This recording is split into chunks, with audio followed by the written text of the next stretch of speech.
You're really going to enjoy this message. Here we're going to talk about how much is enough. Not for me, for you. How much money do you really want?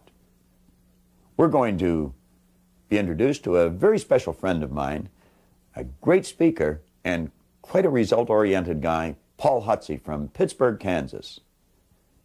And we're going to be talking about the image maker. You are an image maker. Now, on page 17, at the top of the page, how much is enough? Earl Nightingale said something that I love. He said, most people think they want more money than they really do, and they settle for a lot less than they could get.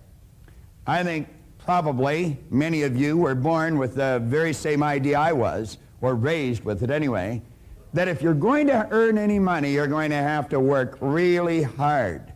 Well, let me go back to what Napoleon Hill said here. He said, one idea is all that you need to achieve the success you seek. Now, he said, when riches begin to come, they're going to come so quickly and in such great abundance that one wonders where they've been hiding through all those lean years. Now, he said, this is an astounding statement, and all the more so when you take into consideration the popular belief that riches come only to those who work hard and long. When you begin to think and grow rich, you're going to observe that riches begin with a state of mind, with definiteness of purpose, with little or no hard work. He said, you and every person ought to be interested in knowing how to acquire that state of mind which will attract riches. Now, in another part, way towards the middle of the book, he reemphasizes this. He said, if you are one of those people who believe that hard work and honesty alone will bring riches, perish the thought, because it's not true. He said, riches, when they come in huge quantities, are never the result of hard work. Riches come, if they come at all, in response to definite demands based upon the application of definite principles and not by chance or lack. Now, we're talking about the definite principles. It's up to you to apply them. You want to stop and think, how can I fill a definite demand? Now, you don't have to go too far to see very poor service. These people have never gained an understanding of the law of compensation. The law of compensation is based on three very simple points. The amount of money you and I earn is always going to be in direct ratio to the need for what you do, your ability to do it, and the difficulty there will be in replacing us. Now, there very likely is a great need for what you do. You had nothing to do with that. That need was just there. Your ability to fill that need. All you have to do every day is put forth an effort to do whatever you're doing better. And as you do that, you're going to find that it'll become very difficult to replace you. There's very few pros around. A lot of people busy, but not too many doing it properly. Now, we're saying for you to get into this prosperity concept or get it into high gear, you must be specific. If you want some money, you have to be certain that you know exactly how much money you want. You see, what we're working with is our subconscious mind. Now, we've touched on that a few times. Let's take a look at it again.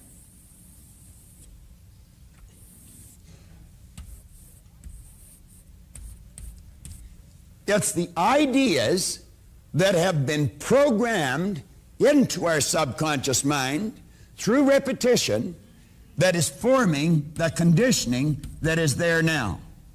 It's that conditioning that causes us to do what we do and get the results we get. If there's poverty in this area or a lack of wealth, the problem is not in what we do. The problem is in what causes us to do it. You see, the action or the behavior is an effect. Now, this is what everyone works at changing. They're working at changing effects. If you want to change a result, it's absolutely essential that you go to the cause of the problem, the primary cause. And the cause of your financial situation right now is right in here in the subconscious mind.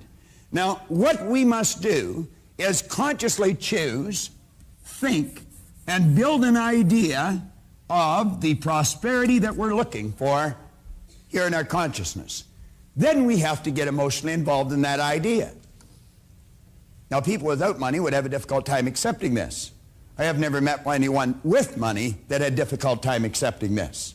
As a matter of fact, they know it, and that's why they have the money. Now, you're working with your subconscious mind, and you have to know exactly how much you want. Now, let's stop and think for a few minutes about money. We live in one of the richest countries in the history of the world. There's absolutely no question about that. You can work productively all of your life. Let's say for 40, 45 years. And you know, it's a strange thing, but only 1 or 2 people out of 100 at the end of their commercial career are financially independent. And yet anyone can become financially independent. And the strange thing about it is you never have to earn a lot of money to become financially independent. Very, very few people earn a lot of money.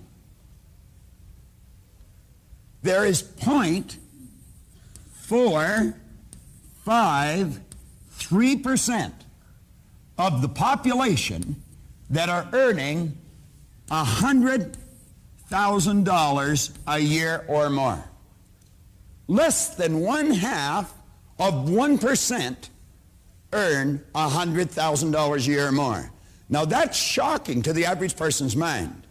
Quite often in seminars we'll ask different individuals, how many people do you think? What percentage of the population? I had a young lady the other day in a seminar down in Ottawa say about 1/3. Less than 1/2 of 1%. If you go back and take a look at the number of people that are earning between $50,000 and $100,000, you're going to find it's a ridiculously low number. There's only 4.5% earning in excess of $50,000 a year. The number that go between 25 and 50 is 53%. So when you're at those cocktail parties or the neighborhood barbecue, don't believe all the stories you're hearing. Because they ain't necessarily so.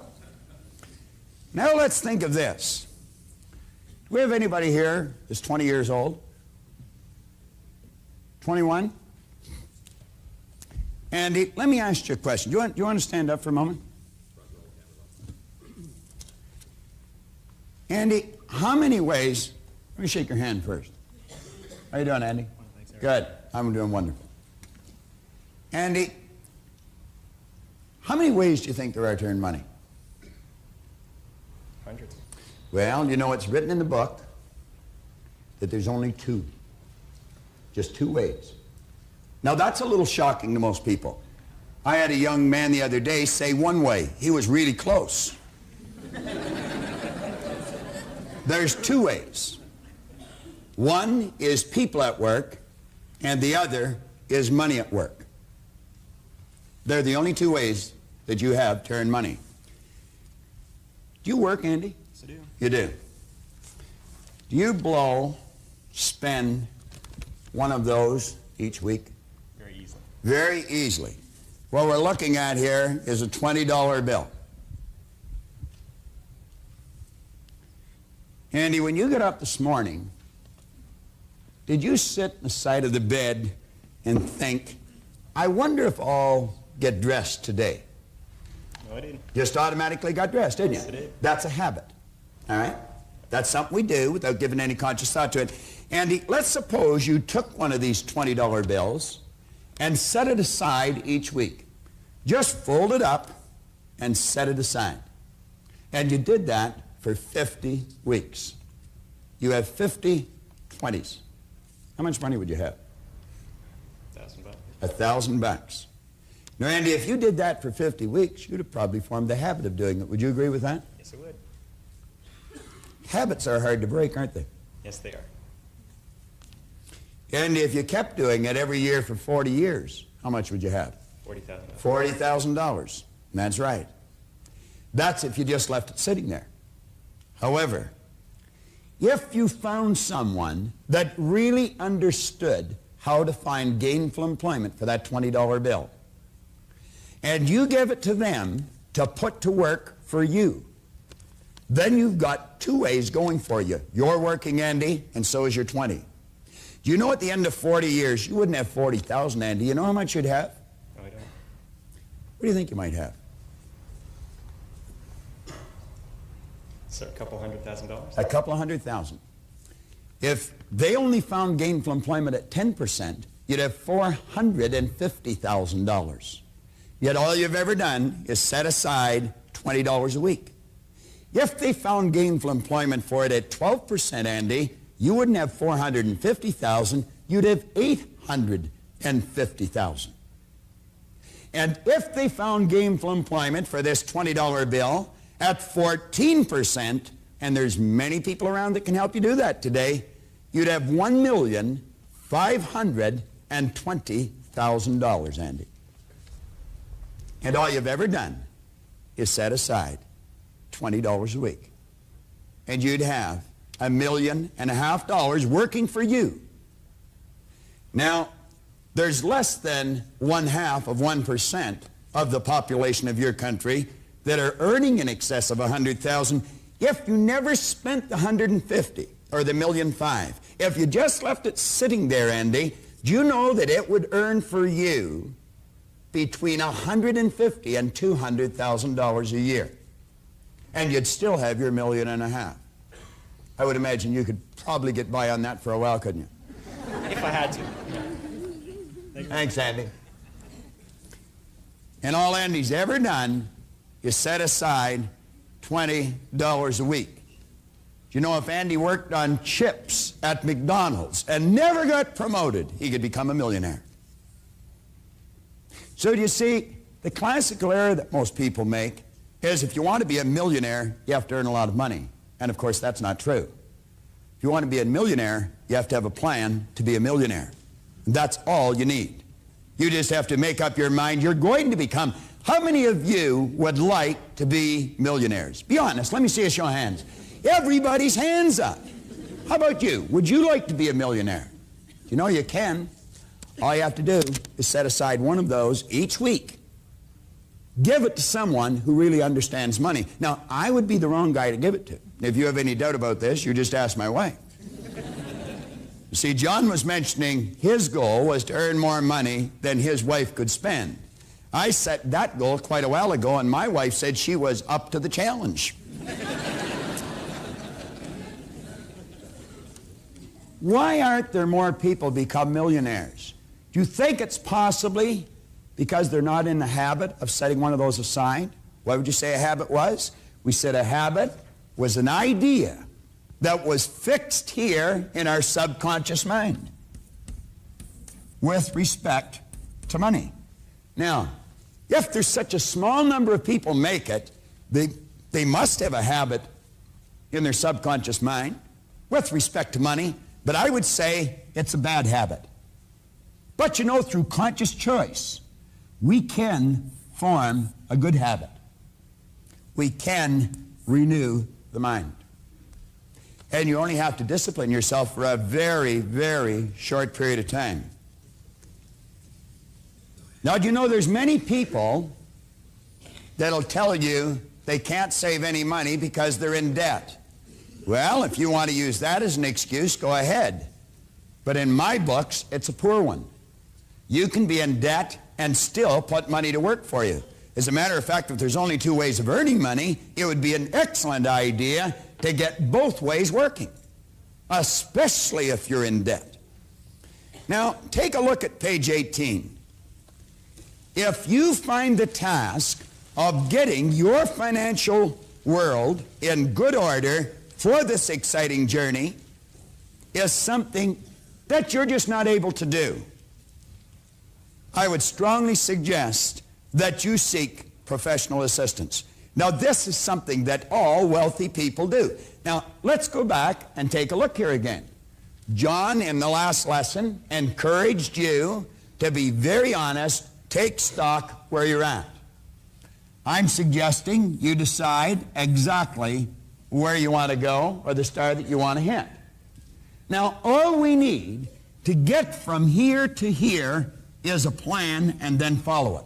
You don't have to know exactly everything you have to do, but you have to go to someone who does. I mentioned earlier that many years ago I earned in excess of $1 million in 1 year. Now I'm going to tell you something that I'm not too proud of, but it's the truth. At the end of the year, I didn't have any money. I was one of those rich people that didn't have any money. I was living fairly well, but nothing extraordinary. I didn't buy any planes or trains, or I didn't shoot off to Paris for a weekend. I wasn't in the habit of flying off to Atlantic City or Las Vegas and play on the tables. And matter of fact, I didn't even know where it went. There was some things I wanted that I wasn't even able to afford to buy, and they weren't extraordinary things. Now, if you've always worked for let's say an average wage, you might be wondering, well, how did he do it? It wasn't difficult. There's some people here in the audience that have done exactly the same thing. Probably a number of you. And you'll say, no, it wasn't difficult. Do you know that most people have never sat down with someone that really understands money? I think if you needed an operation, you had to have your appendix removed or something, I don't think you'd talk to the guy next door unless the guy next door happened to be a very competent surgeon. I think if you needed a root canal, it'd be highly unlikely you'd talk to your druggist about it. I have mentioned earlier here on the tape that we had a bit of a catastrophe with our plumbing this morning. I didn't phone the electrician to have that repaired. Why is it we just ask anyone for advice? Why is it we just say, what do you think? The person we're asking probably doesn't. But they'll always give you an opinion. Well, we're suggesting you sit down with someone that really understands. Now, wealthy people follow the advice of financial experts. It is similar to the principle, the idea that if a person's body were sick, he or she would seek out a skilled physician for advice. Moreover, you should also keep in mind that even healthy people, if they're wise, periodically go to a doctor for a checkup. You know, I went to a doctor for a checkup here just recently. There was nothing wrong with me. Oh, well, wife says go, so I went. You know, I do everything she tells me. And he was examining me, and I thought, wonder why he wanted to be a doctor. I thought I'd hate to do this. You see, I'm a salesperson, and I love to sell. I actually pity a person that's not. Now, I know there's a lot of people that love what they do, and they probably pity the salesperson, but that's the way I think. And so, of course, I was comparing what he did with selling.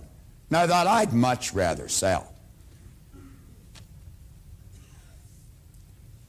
But I still went for his advice, even though there was nothing wrong with me.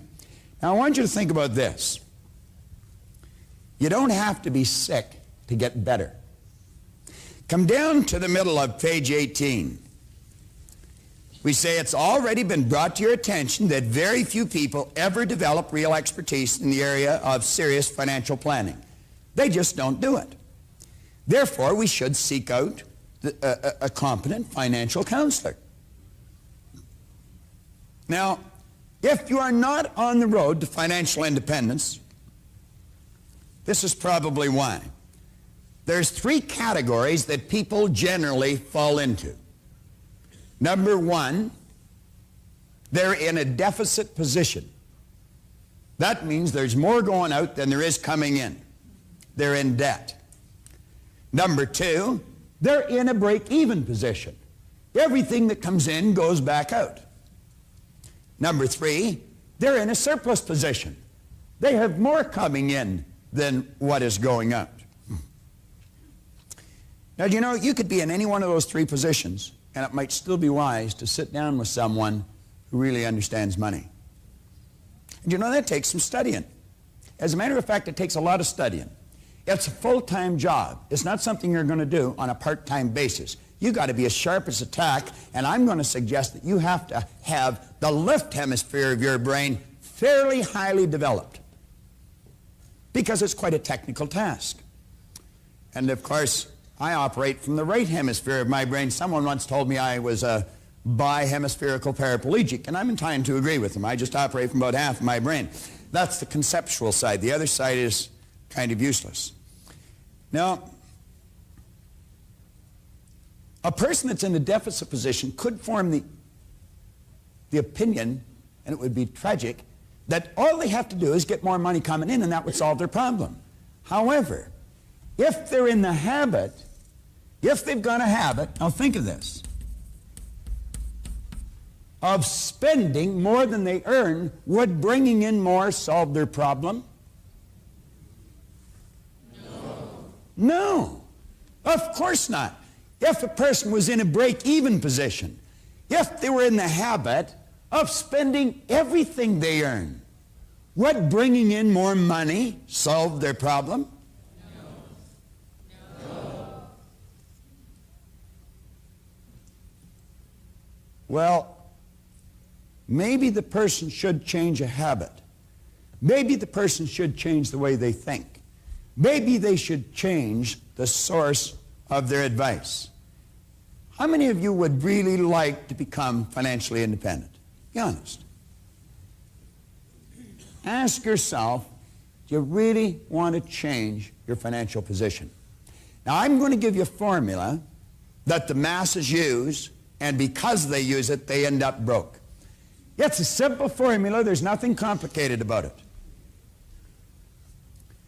They take their income, they subtract from their income their expenses, and what is left, they save. What do you think the problem is? I beg your pardon? Nothing left. No. It costs them more to live than what they're earning. Now, here's a formula for financial freedom. I like that better than financial independence, because I'm going to tell you money will generate a respectable amount of freedom. How many of you would like to go to Paris that have never been there? How many would like to go to Rio that has never been there?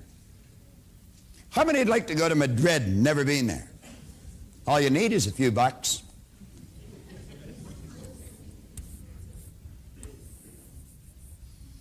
A person should sit down and establish financial goals. They should know exactly what they want to be worth a year from now, 5 years from now, 10 years from now. Without giving any thought of how they're going to get there, this is where I want to be. Then they should add to that their expenses. Do you know that most people do not even have the brain cells to figure that out properly? I might be able to, but it would probably take me a long time, and I would really be afraid that I would make a big error. This is something that has to be done by a pro. Most people are not able to even identify all the areas they spend money. Well, they may think they do, but they really don't. When they add those two together, that tells them what their income must be. Now, that doesn't change their income, but at least they've got a target to shoot at.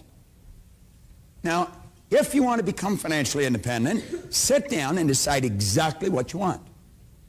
Go to a real good financial counselor, a financial planner, and let them get involved in what they call a fact-finding mission. They've got forms, they've got that little chip now. I mean, there's so many ways that they can do it. Let them figure out what it costs you to live, and then you're going to know how much you have to earn. Now, here's how we change it. I want you to take the back of that little card that you've got. Take the back of that little buff card.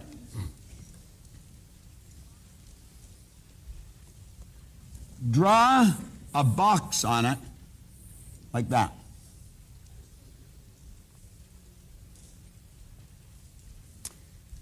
Now, if you're sitting in your den, in your family room, maybe out in the backyard, go and get a pad and a paper. Just turn this off until you get it, and then put that box on it. Now take and draw a line right down the center. Now take and put 4 lines inside the box.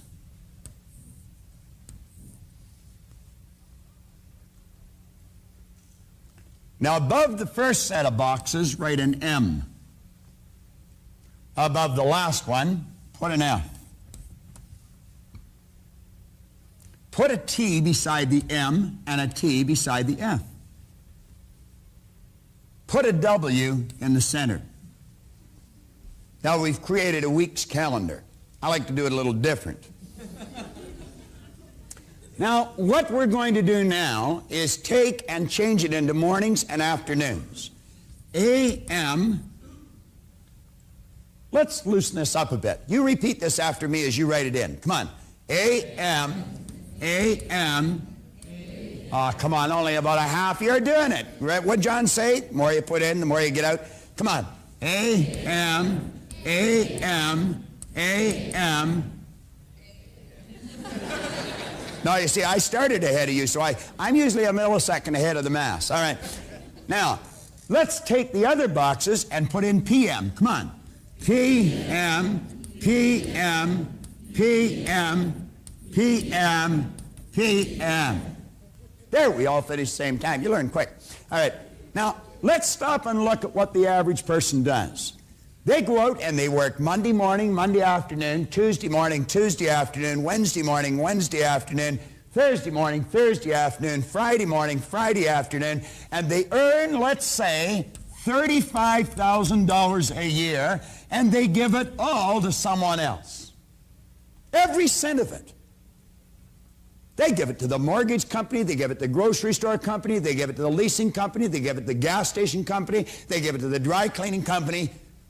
They give it all away. It was their money. They worked for it, they earned it, and they didn't even keep any of it. Do you know the ancient Babylonians go way, way back? They knew exactly how to become financially independent. They were a very, very, very wealthy race of people. They said that a part of all you earn is yours to keep. And what you should do is take the first part you earn. That's yours. Now, you're going to find people say, but I couldn't afford to do that. Oh, the truth is, you can't afford not to do that. Because you see, the latter years of your life, what should actually be the worst may very well turn, or the best, may very well turn out to be the worst. Andy, $1.5 million, and all you've ever done is set aside $20 a week. Is that correct? Have you any idea, Andy, what you would be worth in a relatively short period of time if you did that? If you just said, I'm going to take what I earn between 8 a.m. and noon on Monday, and I am going to pay me that. Anyone that is prepared to make that kind of a commitment, I can assure you, can become financially independent in a relatively short period of time. Now, for many years, I traveled with John all over the place, all over the country. We would work up 200 cities in a year. And we were working with all kinds of financial institutions. And you know what really puzzled me? These people were working around money all the time, but they didn't understand it. Most of them didn't even have very much of it. It's like Bernard Baruch one time said. He said it puzzled him.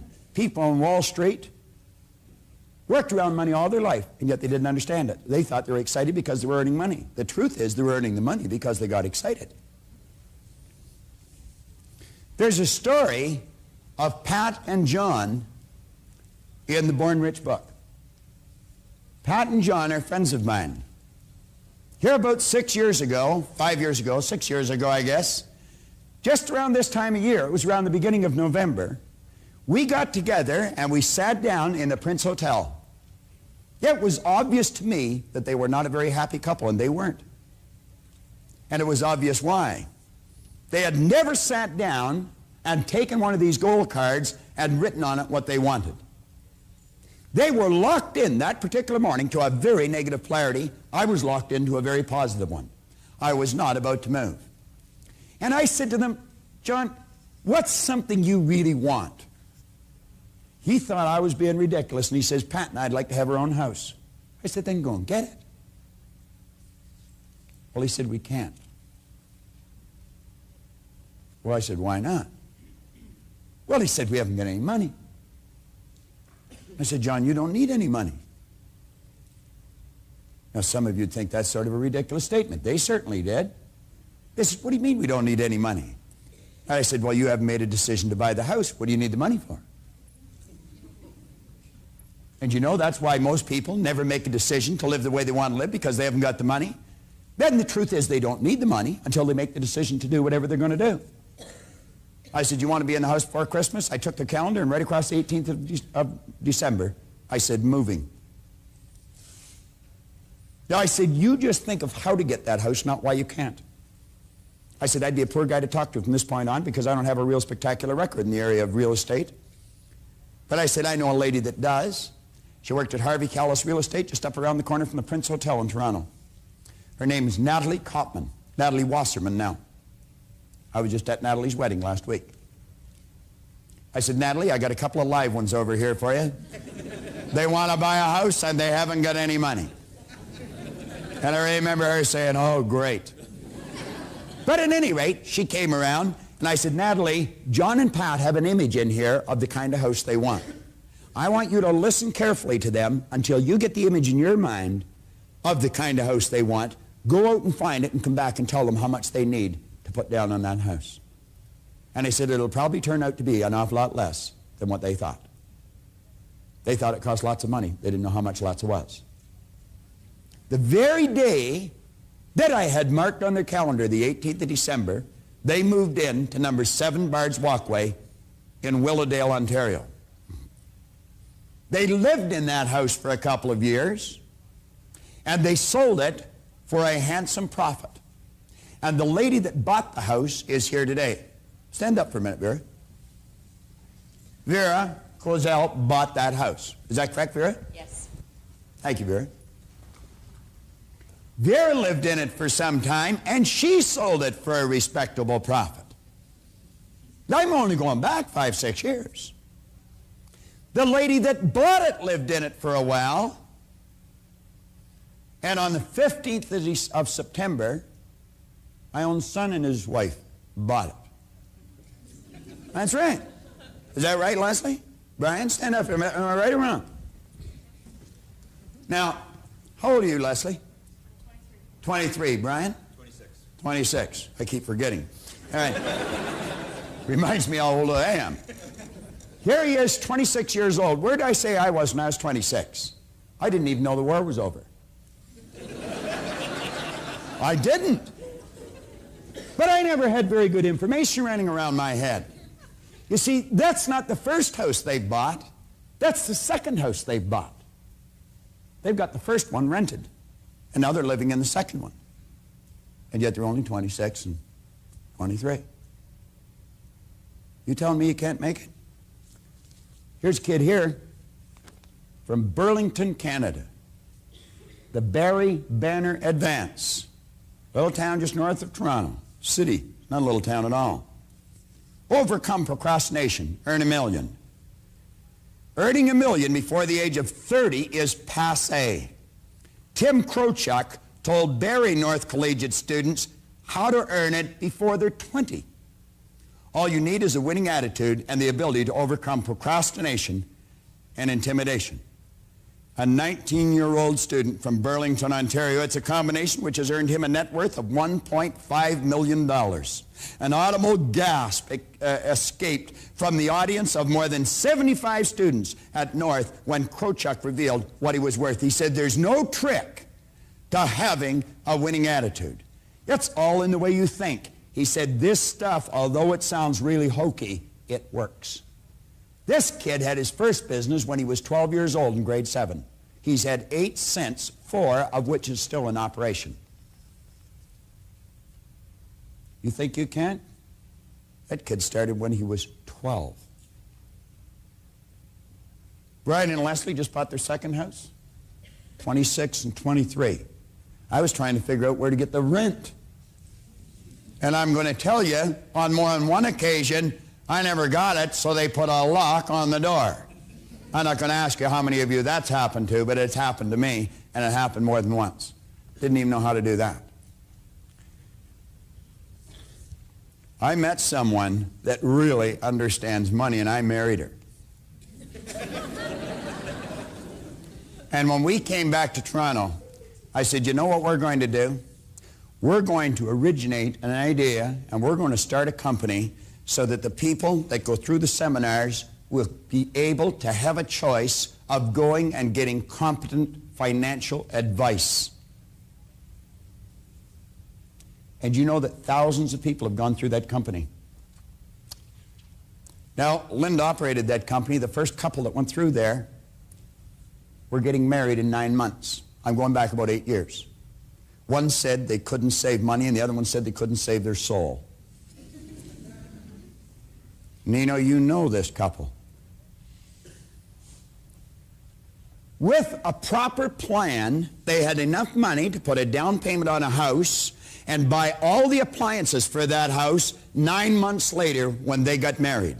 Here just recently, they sold that house, earned a handsome profit. In fact, they earned more money, profit on that house than they have earned themselves working since they started to work, and they moved into a much more beautiful house.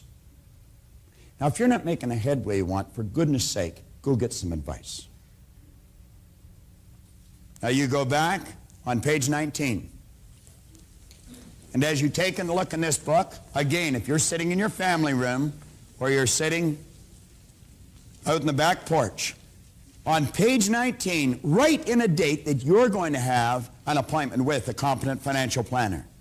And go and sit down and let them help you answer the second question. The figure below is the amount of money I need to provide the things I want to live the way I choose to live. Don't let your present financial situation deter you from going right after the thing that you really want, your goal.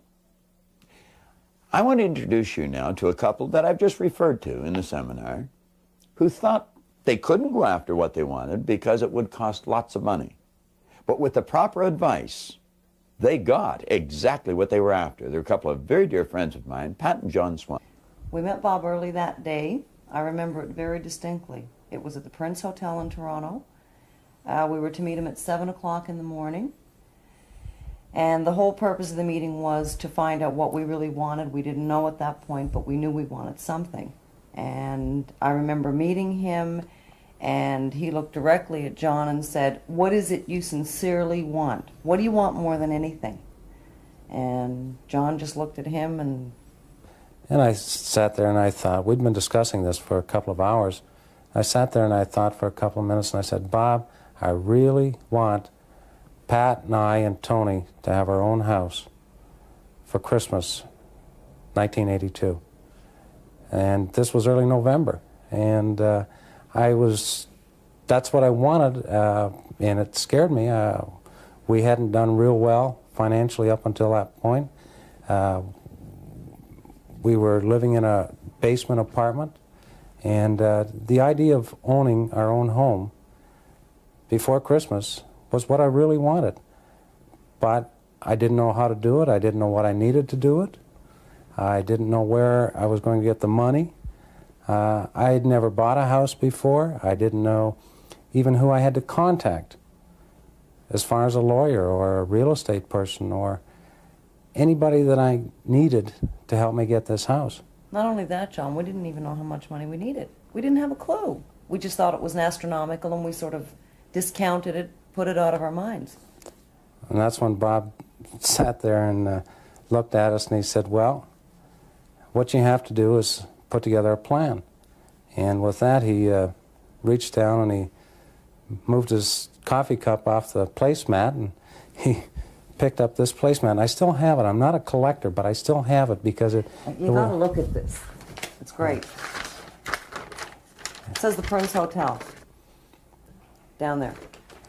And Bob turned it over, and he wrote us out a recipe of what we needed to do to get this house. And he wrote a statement on top of the placemat, and it says, decide on the amount you want to live the way you want to live, and go for it. And with that, we started into some action. Bob suggested a real estate agent that we contact and get this real estate agent to show us some houses, find out what the prices were, find out what kind of house we wanted. We had to get a picture, a clear picture of what we wanted. We had to get emotionally involved in that picture.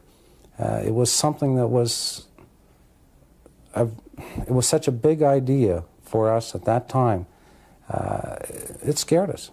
It really made us uncomfortable. And with that, Bob laughed. You know, he really did. He said, it should make you feel uncomfortable. If it's a big enough goal, it will make you feel uncomfortable. And he grabbed my day timer that I had sitting on the table, and he opened it up until December 20th. And you can see the day timer. He put a line through the date, December 20th, 1982, and he wrote, moving into house. And that made me feel uncomfortable. After that, we closed the day timer, and he said, well, I have a real estate agent that you can call. I know of a girl that's attending the seminar that's a very good agent. So he told me to call her. And I said, okay, Bob, when we get home, I will give her a call. He said, no, call her now. there's a quarter, go. So I went to the phone, and I called her and made an appointment with the real estate agent. And later that afternoon, we went and looked at some homes. Within a couple of days, we found exactly the home we wanted. And then the pressure really came on, because we signed an offer on this house. The offer was accepted, and we still did not have the money to close the house deal. It was interesting. It was a lot of emotion. It was a fair amount of pressure because it was uncomfortable. And when you're doing something different than you've normally done in your past, it becomes uncomfortable. It's very uncomfortable to you. But to make the story come to a beautiful ending, early November, we chose the date, December 20th, to move in the house. And at 7 o'clock, December 20th, the lawyer brought the keys to us, and we unpacked our furniture and moved into the house. That's the Pat and John story. It's a good story.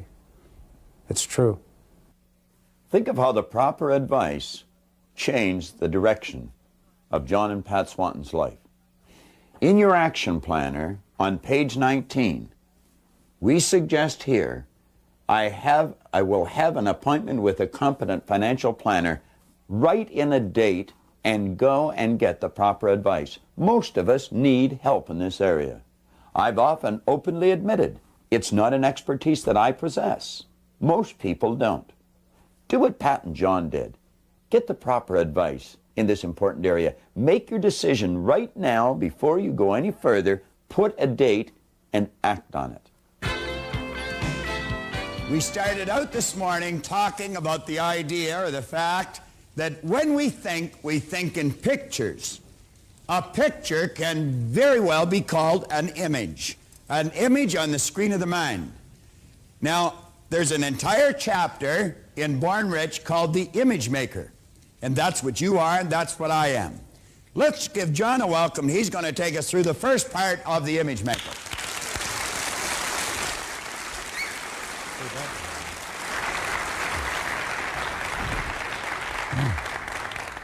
Are we ready? Yes! How do you feel? Wonderful! You know, a number of years ago, I had an opportunity to work in a couple of educational institutions. And if you were to go, how many people are from Mississauga? We got some people from Mississauga. You know, as you go up Highway 10, just past Eglinton, you see two big buildings on the left-hand side if you're going north. And one building is the Peel Separate School Board, and the other one is the Public School Board. And I've had an opportunity to speak in one of those beautiful buildings. And any time that I ever go there, I always speak on this subject, psycho-cybernetics. And one of the reasons I speak on it, because really, I think it's the bottom line in not just selling, but in living, period. Because Maxwell Maltz has probably put together the best piece of material that has ever been put together on this subject called psycho-cybernetics. Now, when I go to any one of those places, I will put something like our stick person on the board, and I will put the idea in the bottom part of the personality that we've been referring to, the subconscious mind. And then I will write in there, SI, and I ask them to let that represent what is called their self-image. Now, I want you to really think about this. I start off every single self-image seminar exactly the same way. And I'll say something like this. We don't have what is called a drug problem on our campuses today. Not at York University, not at the local high school, not at any school in this country. And I will deliberately walk to the podium and I will stop. And I'll pause for about 30 seconds after I make that statement. And you can see people elbowing each other or whispering to each other, wondering, where did they get this one? Because you see, that's kind of a ludicrous statement. Bob mentioned this morning that dis-ease is a symptom. The use of drugs is a symptom, behind which there lies a cause.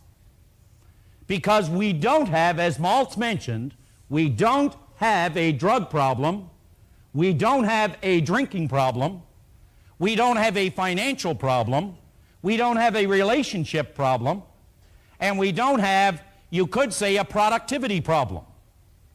The only problem we ever have with respect to those areas is a self-image problem.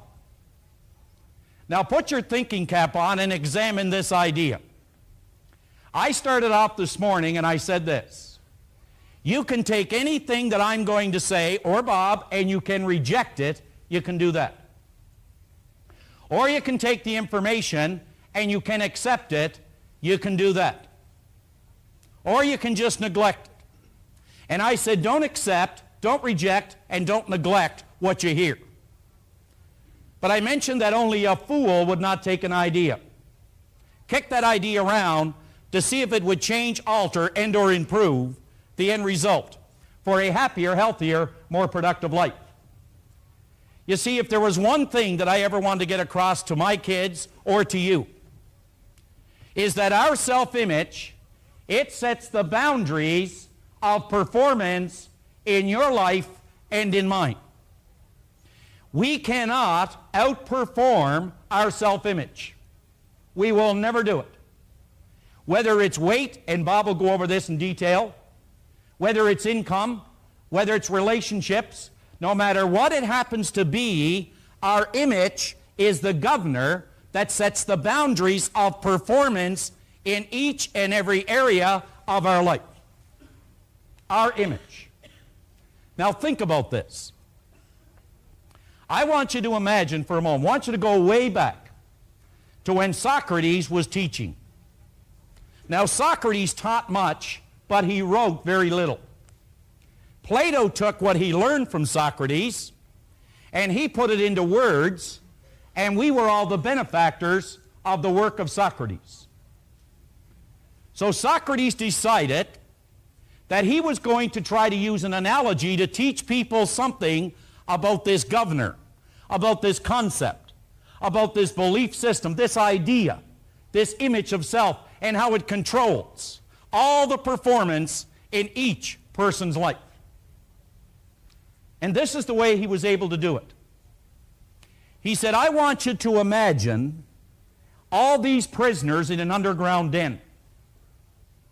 He said they have been there since birth, and they're all lined up beside one another. He said they're chained at the neck, they're chained at the feet, and they're chained at the hands to one another, and they all stand in an even line. They can sit, they can stand, they can turn their head each way, they can take a step this way and a step that way, but that is the extent of it. Which is symbolic to mean that many of us stand on what is called this 50-yard line of life, afraid to go for the goal because we might miss. We don't want to go too far back because we might fail. We don't seem to understand that it's got something to do with the concept or the image we hold of us. He said, now, I want you to imagine that they have never ever laid eyes on human life because the cave is dark, they cannot see one another. Now, he said, in front of all of them, there is a big wall from which shadows are moving back and forth. And he said, from these shadows, there are voices coming as though they're coming right from the shadows directly to the prisoners in this underground den. Are you with me? Yes. Now he said, the shadows and the voices are coming from one area of the den. Way back behind these prisoners, there are people walking back and forth, unaware of the prisoners further in the den. And he said what they are people coming in from the ocean, going up through a cave, carrying treasures from their ships that they took at sea. And as they walk by a flaming fire, and as they do, their shadows bounce off the wall of the den and come back at the prisoners who are staring at the wall. And as they speak, their voices travel and they echo from the wall, so it would appear that the voices and shadows on the wall of the den to the prisoners is real. They have no knowledge of what's going on at the back. Now I want you to imagine that one day the chains break away from the one prisoner standing at the end of this line. I want you to picture that. He's standing here and the shackles fall from the prisoner. As they fall from him, he looks and he sees a light coming down from the surface of the den, coming out in the shape of an elbow directly in the area he is looking. Now, since all of us, you and I, since all of us are motivated to move in the direction of the light, in other words, every single person in this room is genetically structured to grow, to move in the direction of a light. You put a potato in a cellar, and that potato will grow in the direction of any kind of light coming through to it. Well, this prisoner spots the light and begins to move in that direction. Don't you think that as he begins to move, there would be some apprehension of some kind? And as he gets close to the light, he puts his head into that elbow and he looks up and he experiences the entire spectrum of light to the point it almost blinds him. It's overwhelming. But again, being genetically structured to continue to move in the direction of the light, he begins to climb. And don't you think as he begins to climb, he's going to feel some fear? Yes. And as he reaches the surface, he looks and he sees the sky, some clouds, the trees, and all that nature has to offer. Don't you think he would now be in a state of awe? Yes. Do you think now that what he once thought was real is not necessarily real, that maybe there was something beyond the light? Yes. That in other words, the way he was living and the results that he was getting or that he has, that suddenly now he realizes there is something more he could possibly do? And as he begins to walk around, he comes to a little lake. And he looks in and he sees an image and he begins to run from the image, wasn't he looking at an image of self?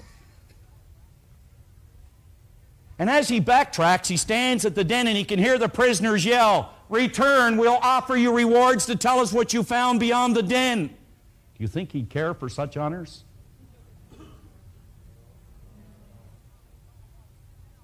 And if he did go down and tell them what he found, do you think they would believe him? And if he did go back down and he walked up, wouldn't they say, "Ah, you see, up he went, down he came. Isn't it better not to ascend at all?"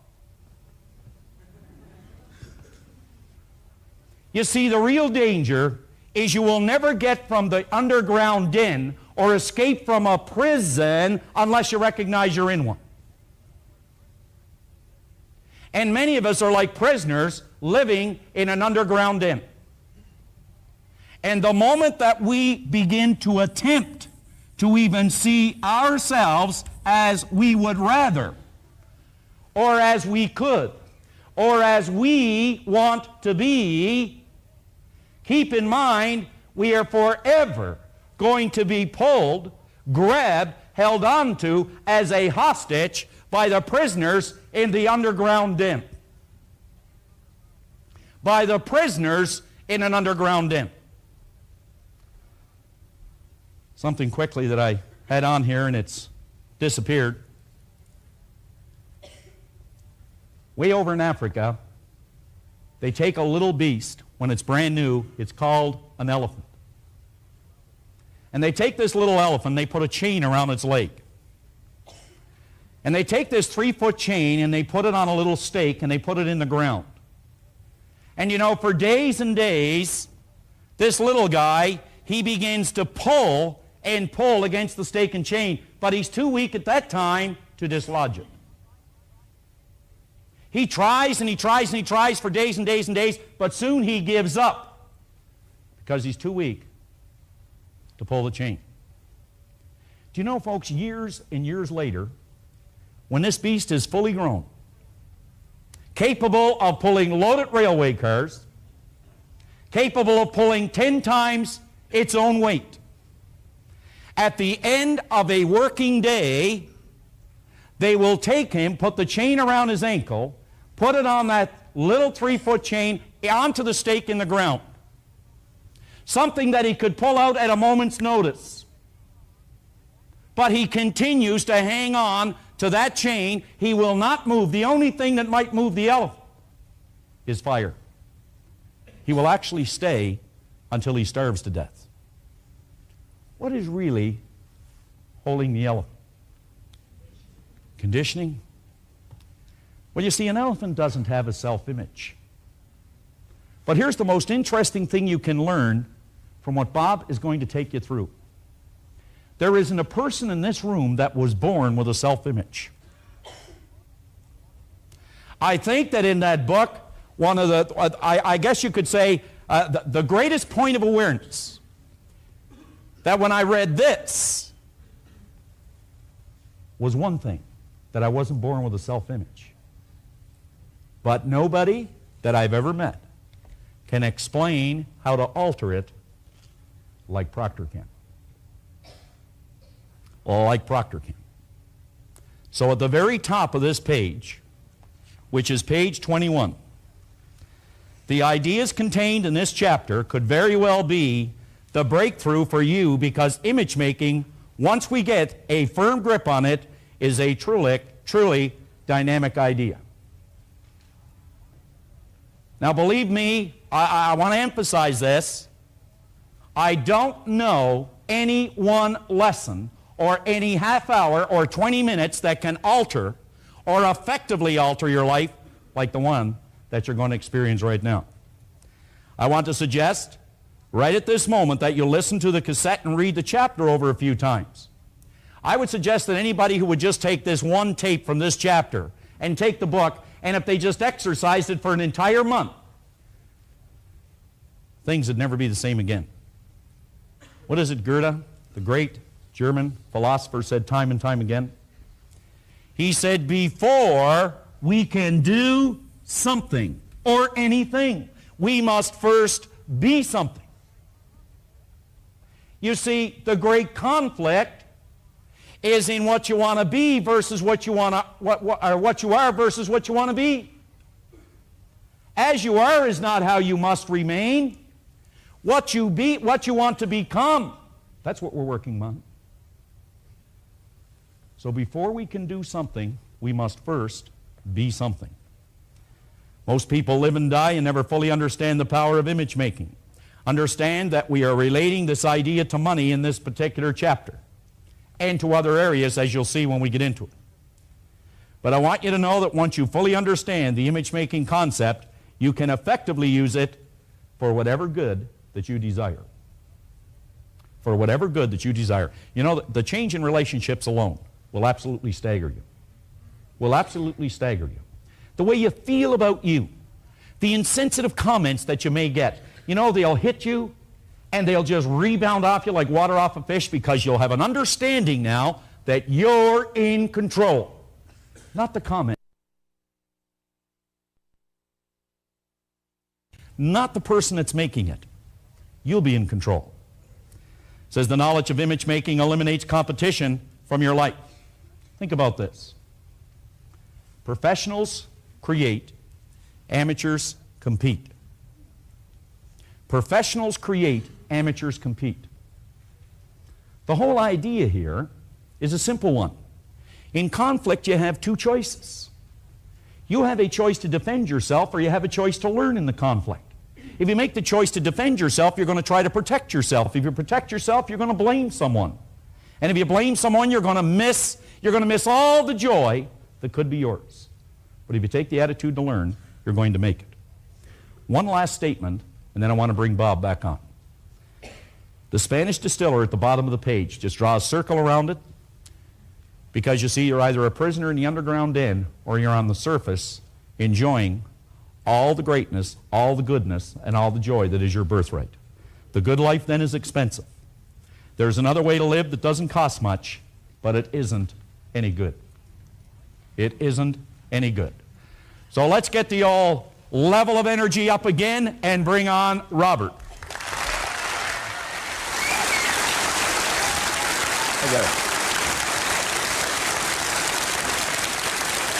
Thank you, John. On page 22 in your action planner, I want to suggest that you take the chapter on the image maker and read it over a couple of times. Not once, read it over 2 or 3 times. I have found that as we read things over, they start to take on a different meaning. I read somewhere in a book where it said, when you read a good book through the second time, you don't see something in it you didn't see before. You see something in yourself that wasn't there before. So as we go through this chapter a couple of times, we'll start to relate to it a little different. Now, I want to suggest that at the end of this particular lesson, you sit down with the new understanding that you have from the information we've already covered, and stop and ask yourself, what areas of my life would I really like to change? Take a look at some of the results you're getting at the bottom of page 22 and list some of the results you'd like to change. Now, at the top of page 23 is a quote that come out of Maxwell Maltz's classic Psycho-Cybernetics. Psyche being Greek for mind, cybernetics being the science of control and communication in our marvelous mind. Now, Maltz said, we act, we behave, and feel. Now think of what we're talking about here. We act, we behave, and we feel. The vibration that we're in most of the time, according to what we consider our self-image to be. And we do not deviate from that pattern. This is the one stumbling block that many people have. You're going to hear from a man in a few minutes that made a phenomenal change just through understanding this one idea. And I'm going to tell you, the man was brilliant when he got the idea. It was just one small change. This could be the one you want to make. Now, Maltz explained that the image you hold of yourself is a premise, a base, or a foundation. It's nothing but an idea in your mind upon which your entire personality is built. He concluded this image not only controls your behavior, yet controls your circumstance as well. Now, it would take a respectable understanding to grasp that. How could an idea in our mind literally change the circumstances in our life? Well, by the time you finish this seminar, the various subjects in it, you're going to know exactly how those circumstances can change. It'll be very clear to you.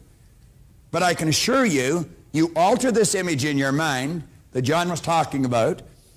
You take this idea of what you want to be and learn how to plant it in here and release this idea. Like that, your life will change. And you're going to hear from someone who made a big change. Now, let's take a look at this idea of cybernetics. You know, a number of years ago, many years ago, I bought this book. It was out around 1960, and it was shortly after that I got it. And like most of these books I get, I read it over and over and over again. Now, let me digress for a second. I was in a seminar that Dr. Harry Roeder was conducting. And I'm going to tell you, this man is brilliant. He has an enormous amount of information of why we do what we do. And I remember we were working with a loose leaf exercise book. It was in Chicago that I was in the seminar, although Dr. Roeder is a Canadian. And he said something that really sunk in, and on the first page in the book, I wrote it. He said, you do not understand something until you can explain it to someone else so that they understand it. Now run that through your computer a couple of times. You do not understand something until you can explain it to someone else so that they understand it. Now that was written in a book a long time ago. I wrote it as Harry said it. I'd read this book before that. And I read it off and on every year or two. I'll read it a couple of times. Someone came up to me in a seminar one day years ago, and they said, Bob, do you know what cybernetics means? And I said, yeah. They said, well, what does it mean? I said, well, it's, and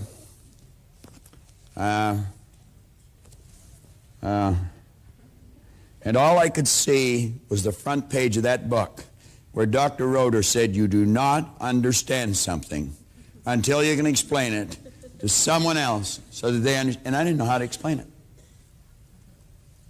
Now, this chapter, or this paragraph on page 23 is right out of this book. I went and got the book out again, and I started to study it. And I got some other books on cybernetics, some real heavy stuff, and I started to study it. Now, let's read it. Cybernetics is the science of control and communication in the animal and in some machines. It is based on the fact that both biological organisms and some machines have sensors that measure deviation from a set goal. These sensors signal feedback into a coordinating mechanism, your nervous system, which corrects the output or the behavior of those same organisms or machines. Now, if you're reading a page and you go spinning past that paragraph, I think you'll have to admit it'd be pretty easy not to understand what you've just read. Now, you just read, in fact, I read it to you and you probably followed me. You might ask yourself, could you really explain that to someone? Well, I obviously couldn't. That's why it's so essential that we listen to this over and over again. A couple of us were talking at the break, and this gentleman just come back. He came back, he'd just been through the seminar, he came back through it again. And he says, it's so much different. And I said, every time you go through it, it's different. I said, that's because you're operating with a higher awareness, and you'll see things you weren't able to see before. Now, turn over onto page 24. This page could be worth its weight in gold along with the other two pages. Let's let this circle that you see at the top of the page, you're at the top of page 24, let that represent a thermostat in your home. and we take this thermostat and we set the dial to control the room temperature at 72 degrees. That is the set goal. Now, what'd they say? It says it has a sensor in it to measure deviation from a set goal. It signals this deviation into a coordinating mechanism, which then corrects the output. Let's suppose the room temperature is at 72 degrees. Someone leaves the front door open, and it's cold. You're in the northern part of North America, and the temperature drops quickly to 68 degrees. The sensor in the thermostat picks up that deviation. It sends a message through the electrical system in the house to the furnace. The fire's turned on, the fan's turned on, until that room temperature is brought back under control again at 72, then it cuts out. Let's look at it in another machine. We'll say this is an airplane.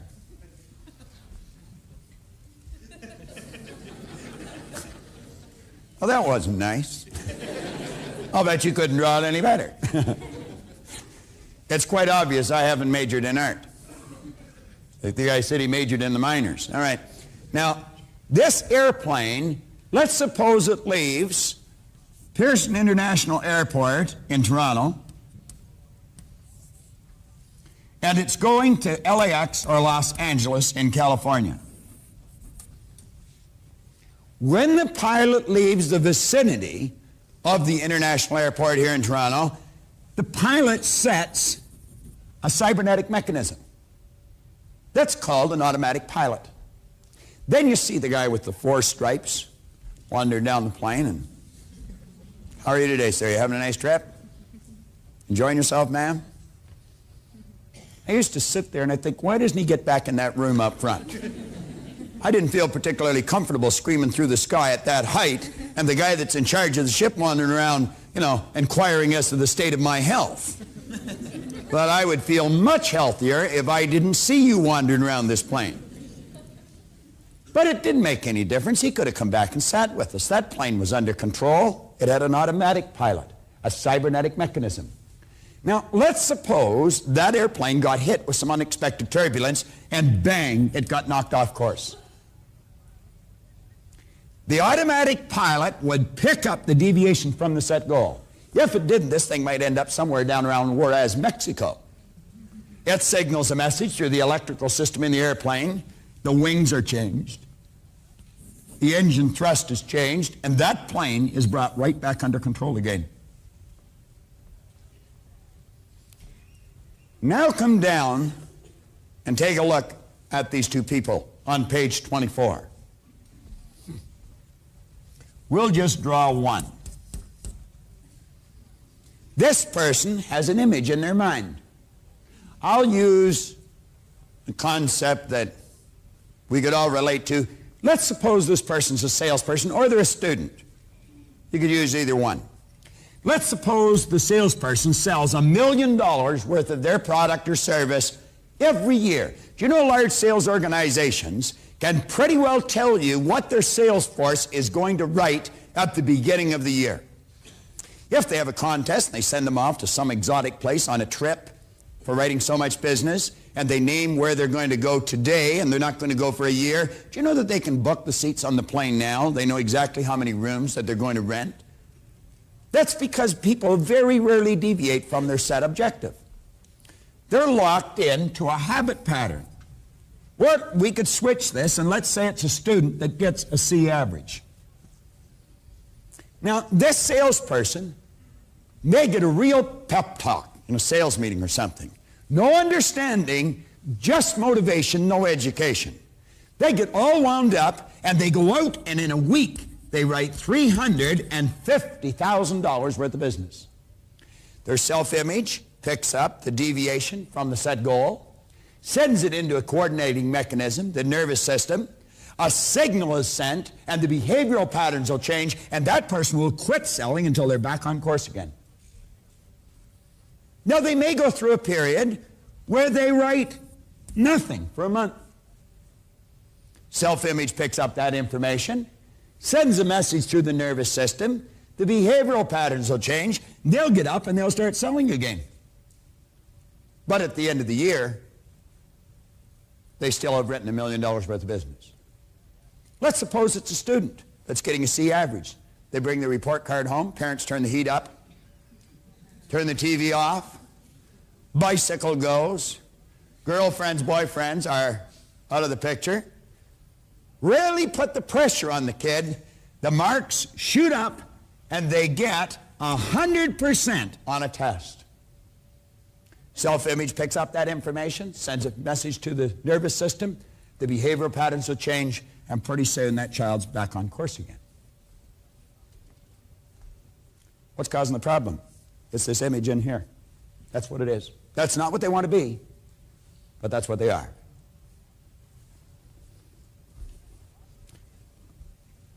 At the bottom of the page, that drawing. On page 25, results in control of you, you in control of results. If you were to look in your Born Rich book on page 62, there's a story of a man that I am very proud to call my friend, and John's friend as well. This man started into the insurance business in the southern part of the United States 38 years ago. He had just left college. He was 23 years old.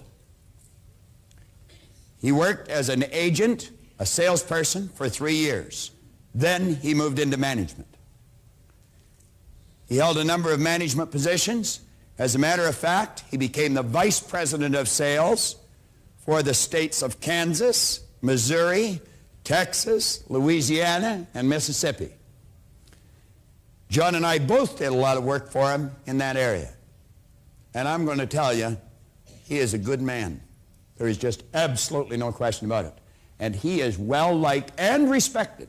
Big difference in the two, of both of them. This man today decided that he wanted to quit traveling and he wanted to move back to his roots.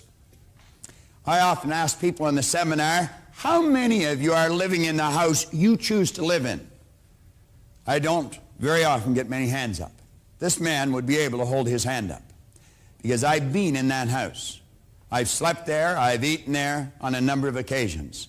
And I'm going to tell you, it's one of the nicest houses I've ever been in. But it's a little more than a house, it's a real comfortable home. It really is. And you feel welcome when you walk into that place. The energy in there is just incredible. He's got a just an absolutely beautiful wife, Tip.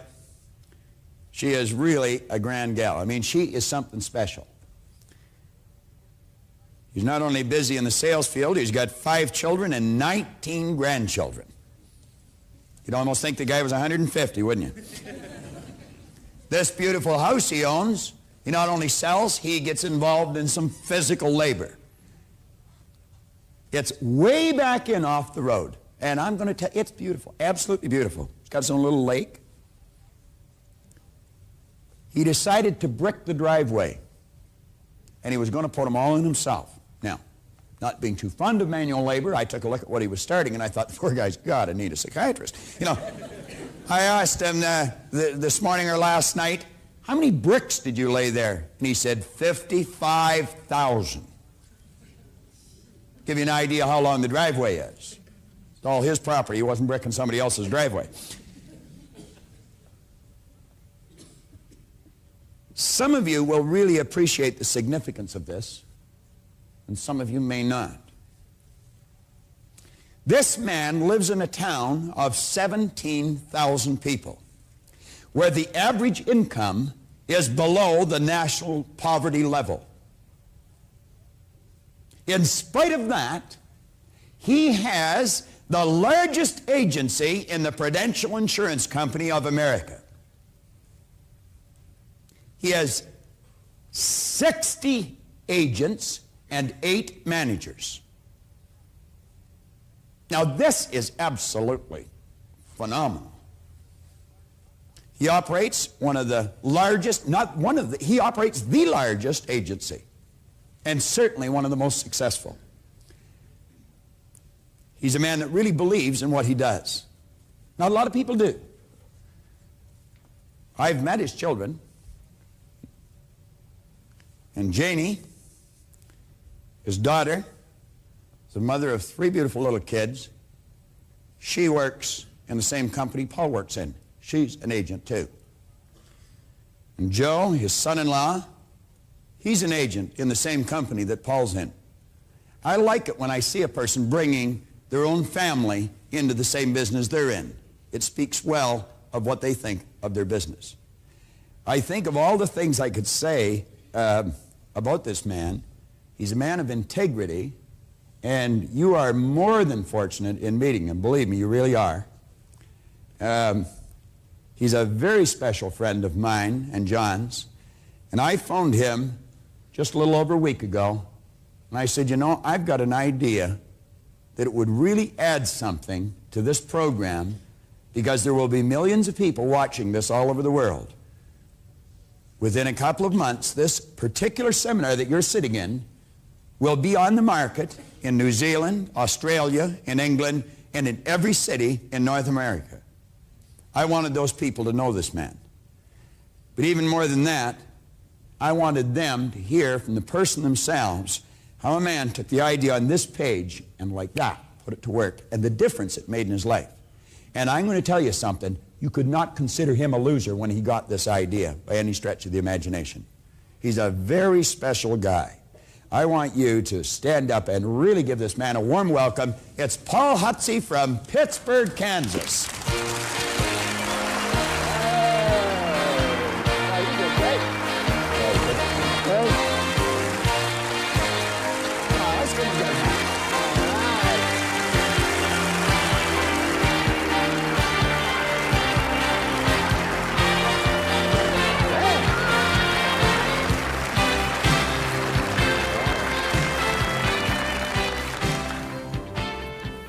As I pause to think about what sets most men apart, it seems to me that goals in life is a place to start. Imagine playing football on an unmarked field of green. Not a goal line to be sought, not a goal post to be seen. It would be an aimless battle with nothing to be gained, without a thing to strive for, not a score to be obtained. We must have purpose in our lives, for the flame that warms the soul. Every man must have purpose. Every man must have a goal. The question is, why are you here today? Well, I think you're here today because you want more of the good life. Right, Nino? And that's the way I was in August of 1975 when I came to this great city, when our company had a conference here. And on the last day, they were introducing the speaker, and they were telling what an outstanding personality he was, and that he was going to speak for 3 hours in a row without a break.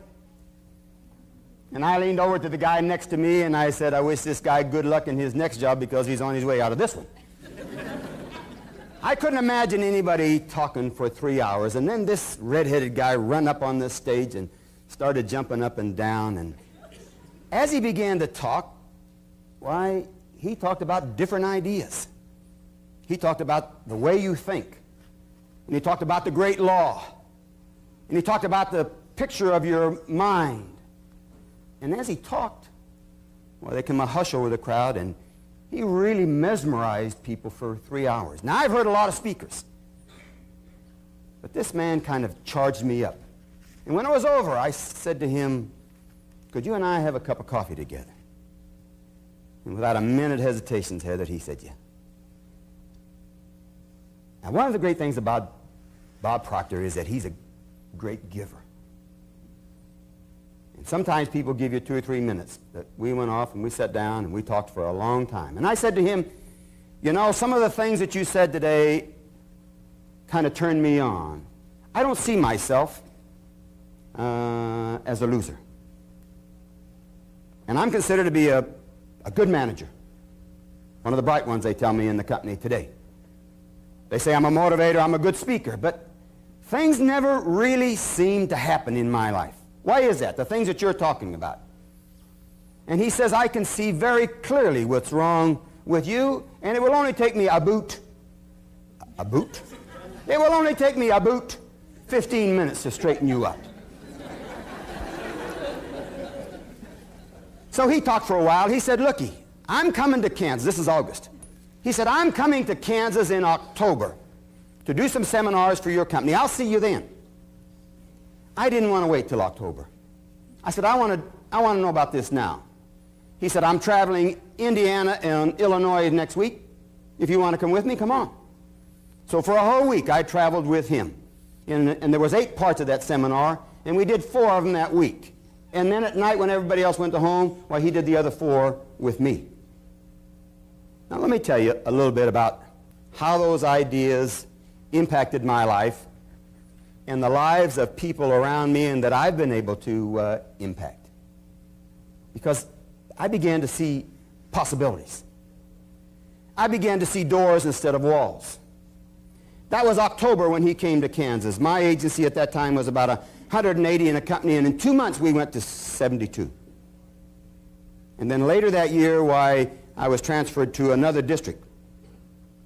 That district had not won a citation in the company for 8 years. One of Prudential's highest awards.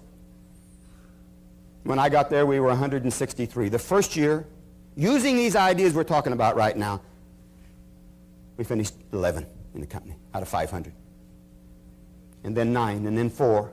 And then 80 and 81, we were the #1 agency in the company in first-year commissions, and that's the name of the game. Everybody understands that. First-year commissions is the name of the game. And we did that in a town of 17,000 people, as he said.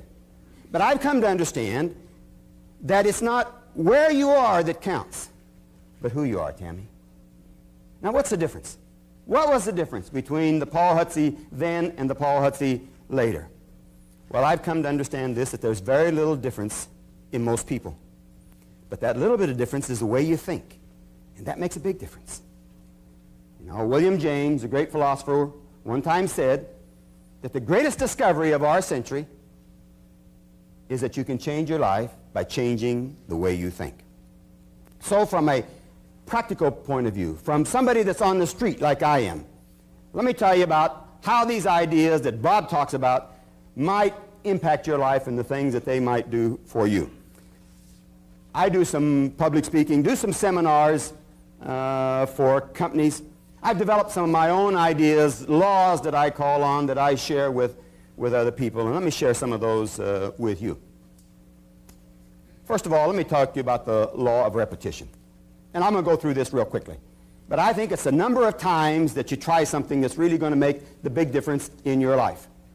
You see, the reason why you need to read your books and your tapes very often is because of repetition, spaced repetition. It is the number of times. That's why the video that we're doing right now is so important for you to have. Just think about having Bob Proctor in your house every day. I promise you that if you would take 15 minutes a day and listen to one part of this tape, you will be an expert on that part. But what happens while you're doing this is that you develop a habit. And that's what happens when you develop ideas long. You develop a habit that you couldn't break that habit if you wanted to. I could not harbor a negative thought if I wanted to. I'll give you a great classic example of that. Helen Keller is one of all the great time people. She one time coined a phrase that says, every time a door closes, another one opens. But some people concentrate on the door that's closed so much that they never see the door that's open. Now, when you practice these ideas, then I'm saying that you always get a chance to see the door that's open. Now, this time he has said so many times today, it's been said so many times today, that if you practice these ideas, and this is a quote that came directly out of Think and Grow Rich, if you practice these ideas long enough, riches will come your way so fast you don't know where they're coming from. Now, if you have a big goal in life, if there's something big that you want to achieve, then there's a decision that you're going to have to make right away. What are you willing to give or give up to have what you want? You see, nature's greatest law is the law of cause and effect. Emerson calls this the law of laws. The great law that says you can't take more out of life than what you put into it. No way that that can happen. Now, why is it then that we don't achieve big goals? Even more so, why don't we set big goals? Why is that? Well, you know why. It's a universal reason. Fear. Fear of failure is the reason why most people don't try to do things. What if I try and fail? What if he asks me a question and I can't answer? I don't know how it is right now, but when I was a young kid and we had a school dance, why, the girls all stood on that side of the wall, you know, and the guys stood on this side of the wall, and Esther was the cutest girl and the best dancer in school, and I really wanted to dance with her. But I was afraid to walk across there and ask her to dance, and she might say, oh, you got pimples, you know, and then I'd have to walk back and all the guys would laugh at me, see, and so I didn't get what I wanted because I was afraid to try. Now, let me tell you how you overcome the fear of failure. You overcome the fear of failure by having a goal that's worth failing for. That may be the most important thing I say to you all day long, is having a goal that's worth failing for, worth taking a chance. You see, I've come to understand that failure is a very positive part of your life, is that you cannot have failure without success, and that you cannot have success without failure. It's both sides of a coin. So, I think about these things, and when I talk about having a goal that's worth failing for, I'm talking about having a big goal, Tammy. Something that excites you, something that turns on. You see, there's really two kinds of goals. There's logical goals and emotional goals, John. Logical goals are reasonable. You do those for intelligent reasons. I tell salesmen who have logical goals, you're going to raise skinny kids. Confucius said, man shoot at nothing, sure to hit it. What I'm saying to you in your life, your goals have to be emotional. They have to be something that makes you feel great when you achieve them. See, there's intangible goals and tangible ones. The tangible one is the car, the house, the boat. But you don't want the car or the house or the money. What you want is the way it makes you feel. And that's a great understanding. That's why you have to have the emotional goals, because of the way it makes you feel. Now, when you have a big goal in your life, an intangible goal, emotional goal, then you are going to have conflict. You are going to have adversity. You are going to have circumstances. This may be the most important thing I will say to you today, is that there'll never be a circumstance on the outside of you that will ever help you or hurt you. It's what's on the inside that counts. So as you reach out for something big, why then you're going to have conflict, you're going to have adversity, and that's when the greatest law, and you've heard it talked about today, the greatest power you have comes into being. That's the power to choose. That is your greatest power. I talk about that so much that I think that pretty much the sum of your life right now is the sum of the choices that you've made. And that if you want something better out of life, it may be just as simple as changing some of the choices. But let me tell you, when you want a bigger bite out of life, then you're going to have adversity. And I'm saying it's not adversity, but the way you act to adversity. Personal example. Bob talked about the house. I've always had a dream when I was a little kid. I always wanted a house that set on 10 acres just outside of town. Set up on a hill with a lot of trees, a red barn on it, and a couple of lakes, and a winding driveway. I always had that idea. And when I came back from the home office back to Pittsburgh, I said, this is the time to start doing what you wanted to do. And so I started looking for 10 acres just outside of town. And guess what? There wasn't any 10 acres outside of town. Everybody else wanted 10 acres outside of town. And if I wanted 10 acres, I had to go about 10 miles outside of town. But that's not what I wanted. I wanted 10 acres outside of town. And because I couldn't find 10 acres just outside of town, guess what I did? I started looking for 10 acres inside town. And guess what? I found two.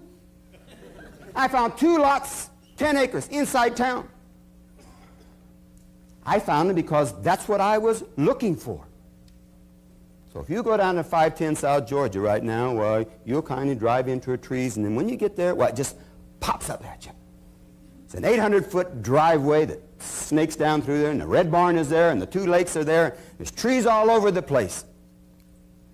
You see, those things were there all the time. Those 10 acres, I live closer to City Hall than 2/3 of the people in Pittsburgh, Kansas. And guess how much I had to pay for that? A lot of money, right? I had to pay very little because the guy didn't think it was worth anything. Because he didn't have the vision that I had of that. My point is that you pretty much get what you're looking for. Now let me give you a side story that goes with that. That really ties into this whole seminar and the things that we're talking about right now. More of the good life.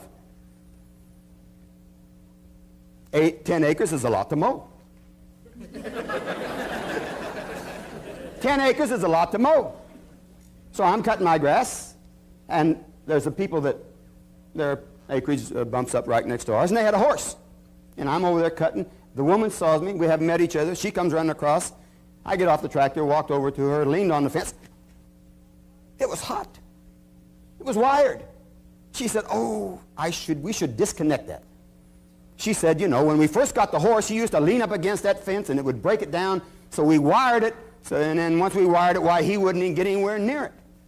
So we tacked and left, and the next day, I'm going to work. The front of their property dead ends into a street that comes back from my office. These people both work. I come home at 11:30. There's the horse loose in the front yard. I thought the horse was loose, but they had taken a single strand of baling wire, tacked it onto the house, over to this tree, over to that tree, back to this house right there. And inside was the horse. Now that horse could jump over it, crawl under it, tear it down. But he stays there all the time. How come? Because he thinks that wire is hot. He is fenced in, right? My question, how many of us are fenced in? How many of us are a slave to the past? How many of us are not doing things that we really would like to do because of the past? You see, I think choosing is important, and I'll tell you, I think a very important statement is that getting in life is not difficult, but deciding what you want. Getting what you want in life ain't tough, but deciding what you want, choosing what you want is tough. Let me talk to you about just a simple idea that I think involves with, and now we get down to the point that you want to talk about here. Self. You need to be an expert as a self-starter. Self-motivated. Self-control. But most important, self-esteem. Self-image. You know, Bob's always talking about this. But the result I was getting over here was the same as the picture I had in here. And when I changed the picture in here, the result over here changed. And the same thing can happen to you. Anybody in this room. Let me tell you why. Because God only made one just like you. He made you in his own image and likeness. He made you just like him, and part of him's in part of you, and that means you're a winner. You're one of God's ideas. Isn't that great to know that? That you're one of God's ideas. Bob used to tell a story when he first came to Pittsburgh. Now, I don't know whether he even remembers this. But he talks about a great sculptor who hauled out a piece of granite, and he began chipping away. And every day a little guy come to see him work. And after several weeks, while he was finished, and the great sculptor stood back to take a look at what he had done. And he said and it was a body of a great, beautiful Greek god. And he said to the little guy, he said, well, what do you think about that? The little guy waited for a minute and said, mister, how'd you know that guy was in there?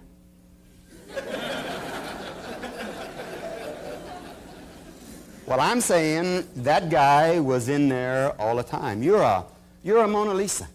What makes a Mona Lisa so valuable? What's rare? Just one of a kind.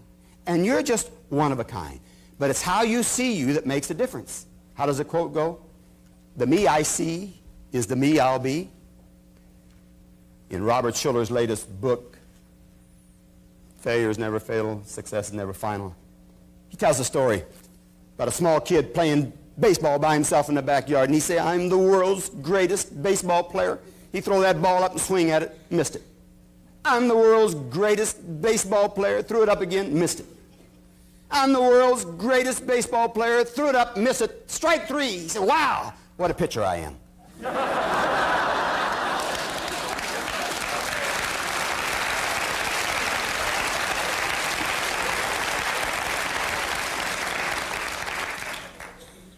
Let me tell you that you hold the picture of what you really want, and it's just a matter of time. The ancient Chinese proverb says, the longest journey begins with a single step.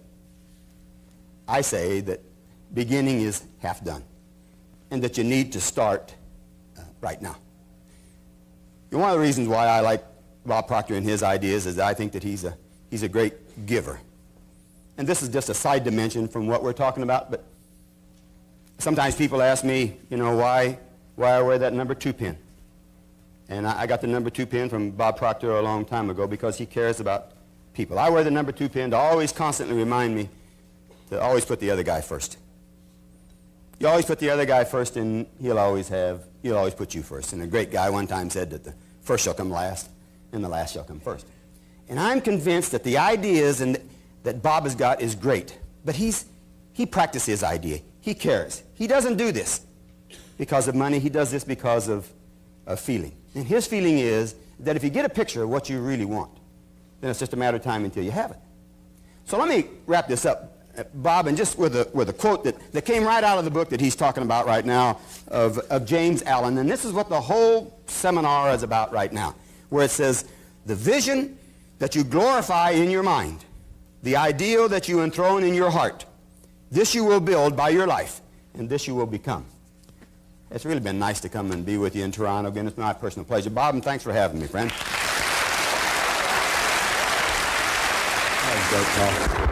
Hey!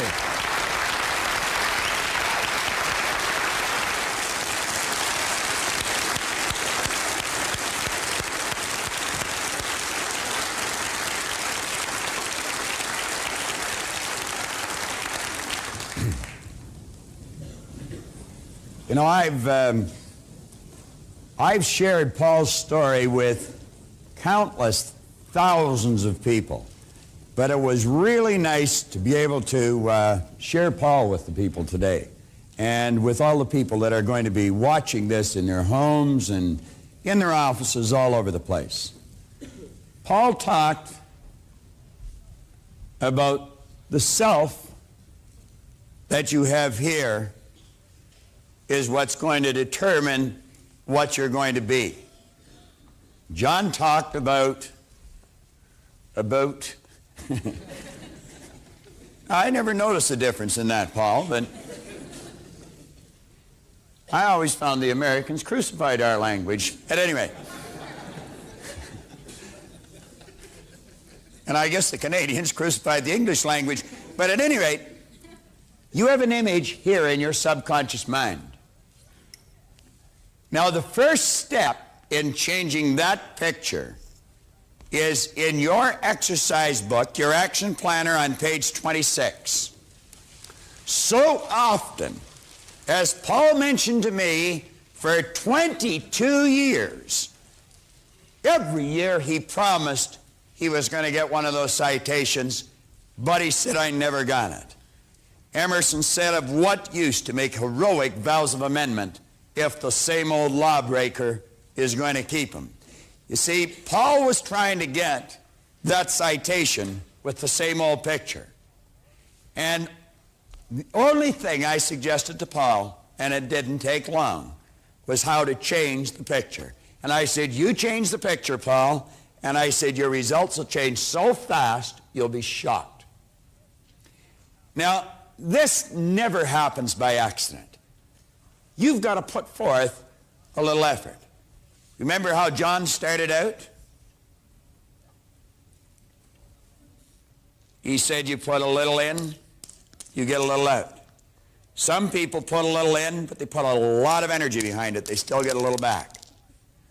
If you put a whole lot into it, you'll get a whole lot back.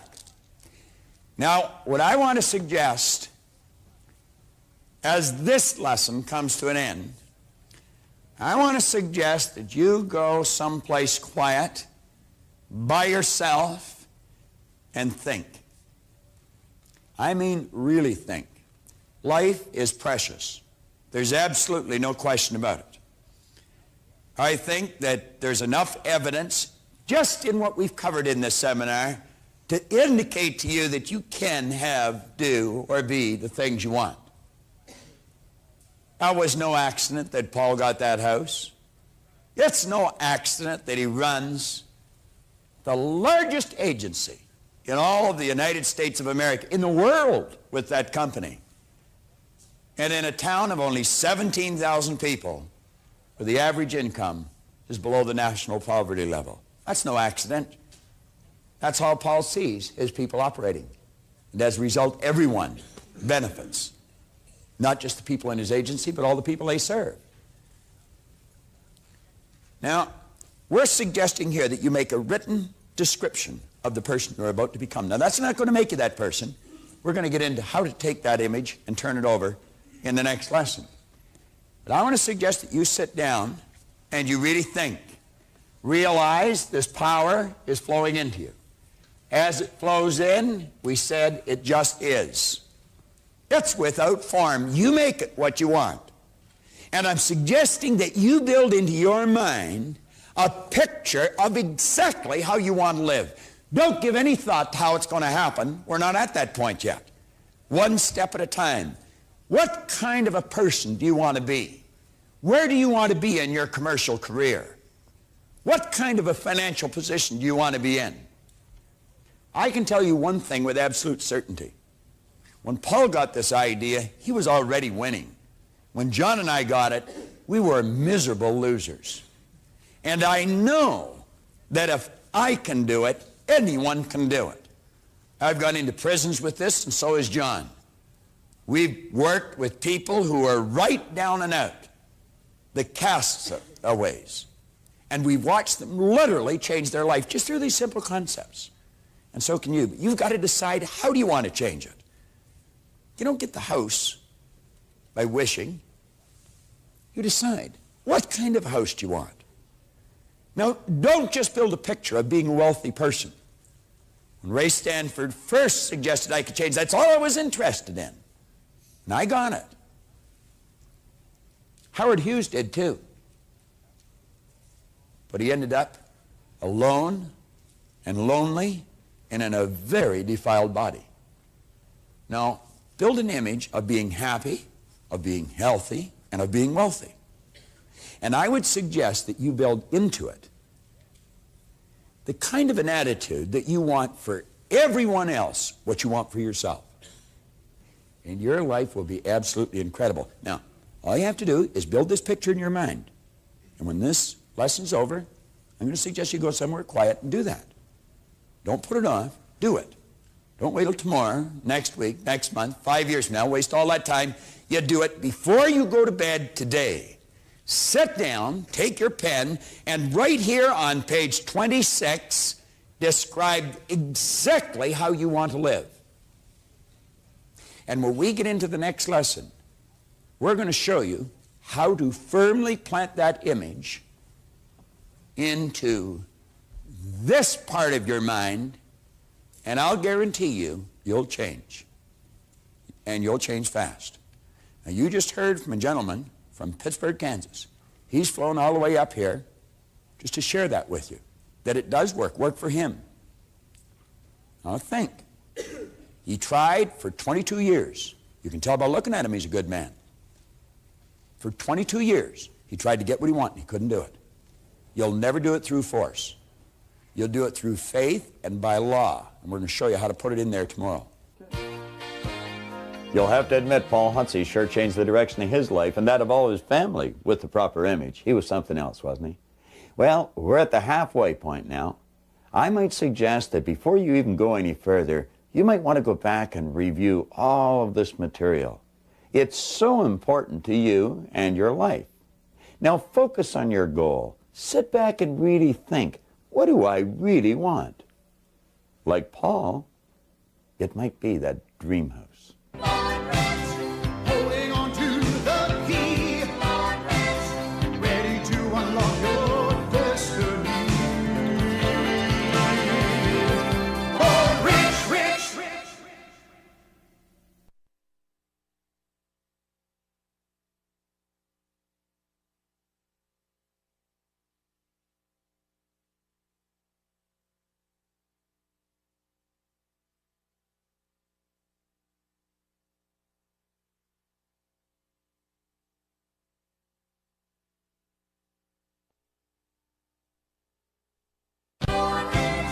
Holding on to the key, ready to unlock your destiny.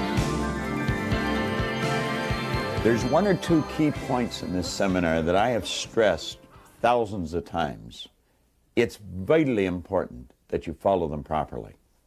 On page 26 in your action planner, it's suggested that you make a written description of the person you are about to become. I couldn't stress this enough.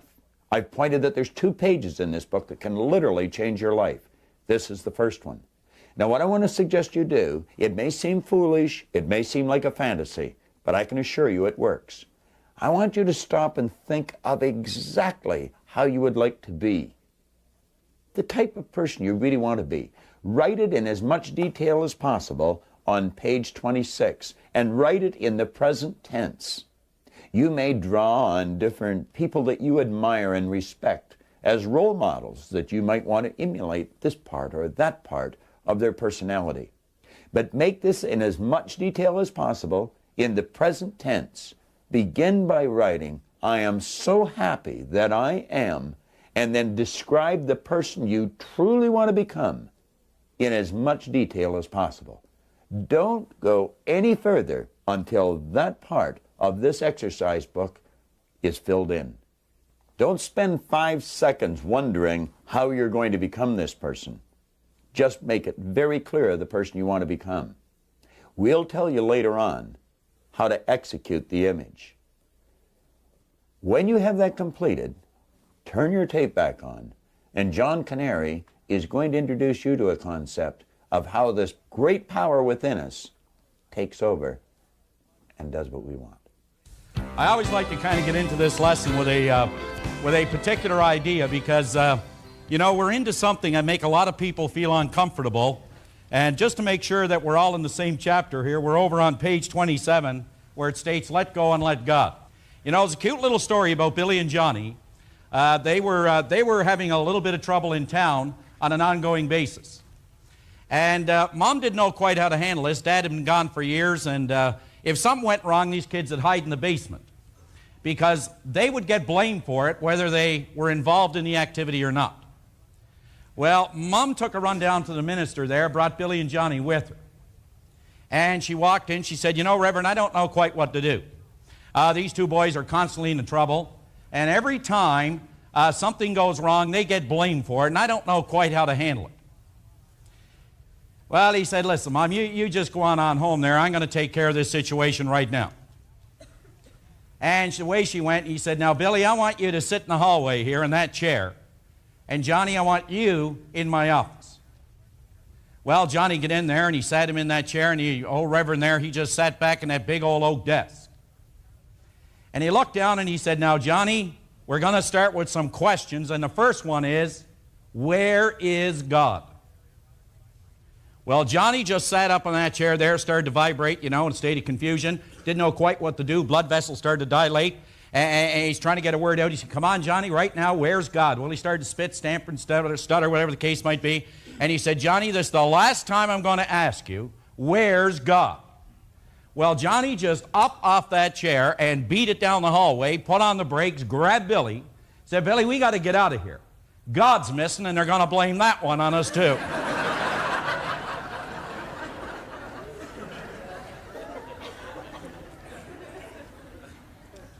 In this marvelous book that everyone has in their kit, when you pick up and you read this chapter, I want you to keep something in mind.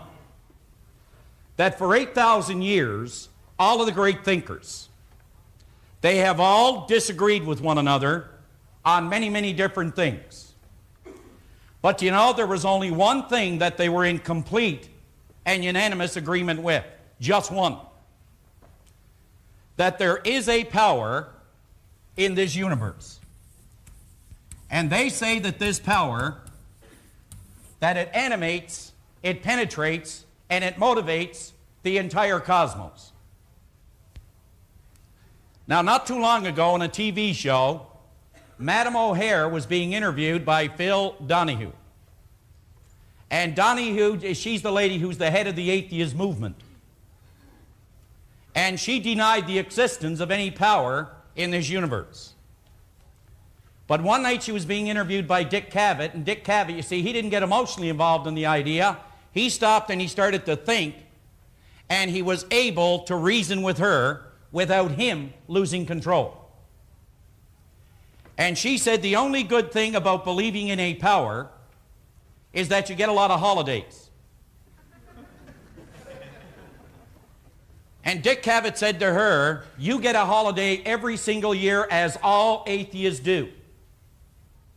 And she said, when is that? And he said, on April the 1st. Now, if you were to go to the Ark of Apollo at Delphi, you'll see just two words inscribed over that ark at Delphi. And those two words go like this. It said, know thyself. But what do we really know about us and what this power is that animates, flows through us, flows with us?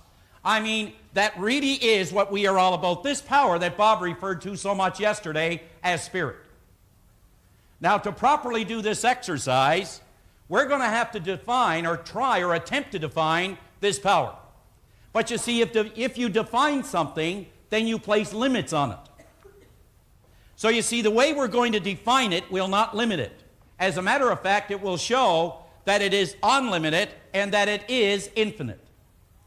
In a marvelous book that I brought out here with me this morning called Your Invisible Power, Genevieve Behrend, I think, put it together well in this book when she said, to get good results in our life, we must properly understand our relationship to this great impersonal power.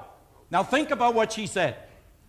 If we are going to get, she said, the kind of results that we want, we are going to have to understand our relationship to this here great, all-encompassing, this great impersonal power. Now she said, this power is intelligent. You and I, we are intelligent. But she said it is these two intelligences working together that determine the kind of results that we get. Well then, where do we go to find out a little bit more about this power? You see, if you examine it, there's 178 different names to describe it. I mean, we got Baha'i, Vishnu, Krishna, Muhammad, Buddha, and the list goes on and on and on. Rather than talk about the name, why don't we try to define the activity to see how it operates to, with, and through us? Now, you see, if I were in the United States today, and the people that are here from the U.S., you check this out with them. If I were to ask them if they've paid their hydro bill, what kind of response do you think I'm going to get? Brian? They would think they paid their water bill or something. But you see, you know what I mean by hydro bill. But they're not sure what I mean by hydro bill. But isn't it really the very same power? Yes, no. It's the very same power. Well, you see, this power that we're talking about, rather than try to define its name, let's see if we can define the activity. Now, if you're going to find out what it is, you're going to have to go to two sources of reference, the only two that are available. And one is science, and the other is theology. They are the only two sources of reference we can go to if we're going to try to find out anything. Now, you'll find this in the chapter on Let Go and Let God in that book, and I'd suggest that you read it and reread it until you not only gain an intellectual comprehension, but until you can gain what is called an inner spiritual emotional intelligence. You see, the individual that works only with intellectual intelligence, they're really not going to accomplish a whole lot. But the individual that can work with that inner emotional or spiritual intelligence, that individual open themselves up to unlimited possibilities. So if we're going to define this power, and we were to go to the scientist and say, what is this power that animates, penetrates, and motivates the cosmos? Why can I walk and talk? What keeps that wall standing? What about night and day? Why is there such order in these cosmos? How do I know where there's a certain star going to be 1,000 years from now and time it within a fraction of a second? Well, the scientist will tell you there is a power that animates the cosmos, and this scientist will say, he will call, or she will call that power energy. That's the name they use to describe this activity. Now, if you ask, well, what is energy? This is the only thing the scientist can tell you. And remember, the word science means to know. It means organized knowledge. Well, then ask, what is energy? And this is the only thing science can tell you. That energy just is. It is neither created nor destroyed. It is the cause and effect of itself. And it is 100% evenly present in all places at all times. Doesn't that mean right in here, Shirley? Doesn't that mean right in here, Leslie? All places at all times. It didn't say 20% in Scarborough, 50% in Tennessee. 100% evenly present in all places at all times, is almighty and is all powerful. That's fine. You may say, well, I choose not to believe that. Well, you're entitled to believe what you want. But remember this, if you don't believe in something, you're going to fall for anything. So we can cross that one out if you like, but some of you will not. Well, that only leaves you one place left to go. And if you were to go over to theology, and what does theology mean? Well, theology just means one thing, the study of God, at least in this part of the world. In another part, it may be Baha'i, Vishnu, Krishna, Muhammad, Buddha again. It goes on and on and on the list. But if you were to ask the theologian, I just left the scientist, I'm trying to find out, what is this power that animates, penetrates, and motivates the cosmos? Say, I just left down there, and I'm trying to find out a little bit about this power. I mean, you've been told that if you do this, thus, and so, you're going to win, that you have great potential. Have you ever been told that, John? Have you ever been told, honey, if you change your attitude, we get along better? And if you change your attitude, you could use your potential and you could be more effective? You ever been told that, Jim? On a daily basis? Sure you have. But you see, the scientist, I went to this scientist and they told me something about this energy. Now you go over to the other side and you ask the theologian. And the theologian will say, yes, there is a power in this universe that keeps everything in working order. But we have a name for the power in this part of the world. What do they call? What is the name they use in this part of the world? So you see, we take that symbol and we put it on the board, and then we ask the theologian, well, tell me, what is, who is, what do you mean by God? Can you give me a definition? And this is the only thing the theologian can tell you. Because remember, you cannot limit it. And the theologian will say, there is a power in these cosmos that we call God, and God just is. Neither created nor destroyed. He is the cause and effect of himself. And he is 100% evenly present in all places at all times. Now it seems to me that I heard that just a few minutes ago. So the only thing that has changed is the name. The activity is the same. And it is clearly demonstrated in the book. You'll find in this book something Werner von Braun stated. Bob quoted Werner von Braun. Von Braun pointed out that science are studying, you could say, the energy and the force around humanity. Theology are studying the force within humanity. And they're eventually going to find out that they are studying one and the same force. You see, when we understand what B. Rand said, it is intelligent, we are intelligent, but it is the working relationship with this power that brings about the kind of results we get, because it can't do for you what it can only do through you. Gosh, I'd give just about anything for a person to get a hold of that or to understand that. That it cannot do for you what it can only do through you. Think about that. Now, would you go over to page 27? We got to move on here. And at the very top of the page, for centuries, there has been a select group of people who are the real thinkers. I mean, we could name many. Edison, Emerson, Thoreau. I mean, there are so many, we could be here all day talking about them. But every one of them, although they had different ideas and different philosophies, this is the one thing they were in complete and unanimous agreement with. These individuals have always known there is a power which permeates, penetrates, and fills the inner spaces of the cosmos, and that everything you see around you is an expression of that power, and so is everything which you feel. The power operates in a very precise manner, which is generally called law. We choose to call it God. Others may speak of it as love, divine mind, divine intelligence, Jehovah, Lord, Father, first cause, as well as a whole host of other synonymous names. But it doesn't really matter what you call it, because the important thing to bear in mind, and anyone of understanding will really admit the fact, is that it is the power that doeth the work. It's not you and I. It's something we work with. But it also works with us. In other words, everything comes from one source, and that source power always flows and works to and through you. And that is you.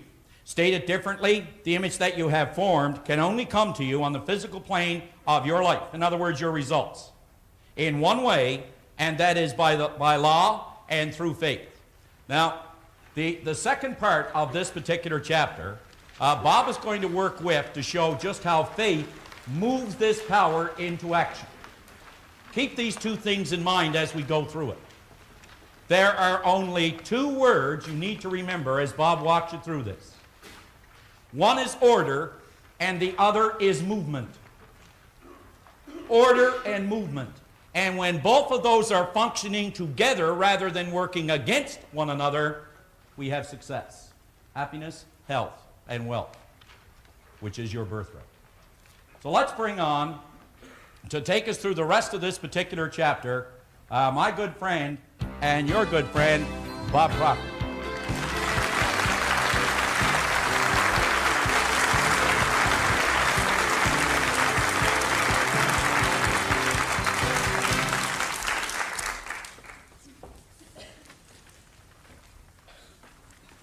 Sylvia Vanderhook with our company, she's a vice president with our company, gave me a bumper sticker here a couple of weeks ago. And it said, "It's too bad ignorance isn't painful." And you know, that's so true. In covering this particular subject, you're hitting on probably one of the most important things that anyone can study, and yet very few people study it in any depth with respect to application in the various areas of their life. John was quoting Werner von Braun, the late Dr. von Braun. He said one time, now keep in mind this was a scientist, he is considered by many as the father of the space program, and he said after years of studying the spectacular mysteries of the cosmos, he was led into a firm belief in the existence of God. And he pointed out that science and religion were not antagonistic. He said, on the contrary, they are sisters. Well, one studies the forces of nature outside of us, the other studies the force within us. John made reference to that. He was talking about the atheist. I heard a cute little story one time where the guy said he always felt sorry for the atheist. He said when they die, they said they're all dressed up and they got nowhere to go. And now, I have seen in my own life and a number of other people's lives some spectacular things take place when a person grasps this idea. Yesterday, I pointed out that one of our great problems was that we thought we were physical beings. And of course we're not. If we were just physical, then there would be a limit to what we could do. There's a limit to what that table can hold. You start piling weight on that table, and you're going to get to a point where the table's just going to crush under the weight. It's like the story of the camel and the straw. You put too much straw on the camel's back, and you get to a point you just put one straw in too many, and that's the straw that breaks the camel's back. We are spiritual beings living in physical bodies. Now, you and I have an intellect, and through the proper use of the intellect, we can do wonderful things in our life. Now, we used a drawing yesterday in the previous lesson, and I'd like to suggest that you come back and focus your attention on this drawing again. Now, remember, we were talking about the mind. We have no difficulty getting an image of a person's body. We see our own every day. We see it reflecting back from the mirror. Every time we look at someone else, we see their body. Well, the problem we have is that we have no image for the mind. Well, of course, in the previous lesson, we gave you one. And we said, let this represent the mind. And then we pointed out to let this represent the body. And we took and we divided this, and we said this actually is the creative or the start of all creation in our life, this part of our personality. Because as this power flows into us, we can do whatever we choose with it. And of course, we can build a negative concept, or we can build a positive concept. But we have the choice of what we're going to build. Now, ask yourself, if you could have anything you want, and it starts in the form of an image, what would you start imaging? Because that's really the name of the game. It's name it and claim it. Now, this works both on a negative as well as a positive basis. Because as you take this image, you can accept it, you can reject it. As the images come into our mind, we can do anything we want with them. We do not have to get emotionally involved with them. Now, this part is the spiritual side of our personality. This side of us has no ability to reject an idea. It just accepts whatever comes into it and instantly and automatically moves the body into that vibration. In other words, the image begins to move into form. Now, as we go on in the upcoming lessons, we're going to talk about more how that happens through vibration and through attraction. I want to share something with you, a couple of stories, and then one personal experience. I was in Jackson, Mississippi back in 1977. I had gone into Jackson to do a seminar, and as I was waiting for my bags to come down the chute, this gentleman came over and he shook hands with me and introduced himself. He told me his name was M.C. Duncan and he was from Oklahoma City. He was the president of Oklahoma Life. And he said, you know, I've been listening to you all week and I've been watching you all week. And I said, well, that's interesting. Where was I? And he just laughed, and he had been listening to cassettes and watching the videos. And as fate would have it, we were there for different reasons, but we were both going to the same hotel. So we shared a cab, and we went over to the hotel, we checked in at the registration desk, and then we just wandered over in the foyer and sat down and started chatting. Now, you're going to find that everyone that starts to study themselves, they become great readers. They always want to get into good books because they want to find out more about the subject. It's so fascinating. Well, he and I got talking about the various books that we liked. And we had read many of the same books. And I asked him, I said, have you ever read any of Robert Russell's books? And he said, no, he hadn't. Well, I had an entire set of them. I think there were 8 of them. I had them in my briefcase. Now, I had been reading these books, and I'd give them away here and there. And I just picked up a new set prior to leaving town, and I put them in my briefcase. So I took them out, and I gave them to him. And he looked at me a little strange, and he said, well, let me pay you for them. And I said, no. I said, don't pay me for them. I said, you just take them and enjoy them. And, you know, I just smiled, and I said, you know that you can never give anything away. It always comes back. In fact, pressed down and running over. I said, that's the rules. And he laughed and he said, yes, I know. Well, when I got back to Chicago, to my office, I began to get inundated with great material from M.C. Duncan.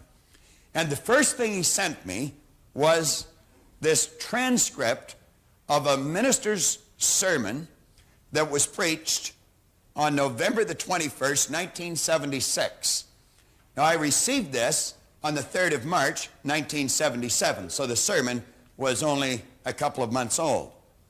It was delivered by a Reverend Norman Neves at the Church of the Servant in Oklahoma City. And M.C. Duncan wrote here, insist upon miracles today. Here he wrote, Bob, first 4 paragraphs, great story about wrong thinking, etc., etc. Best regards, M.C. Duncan. Now, this is a classic. It really is.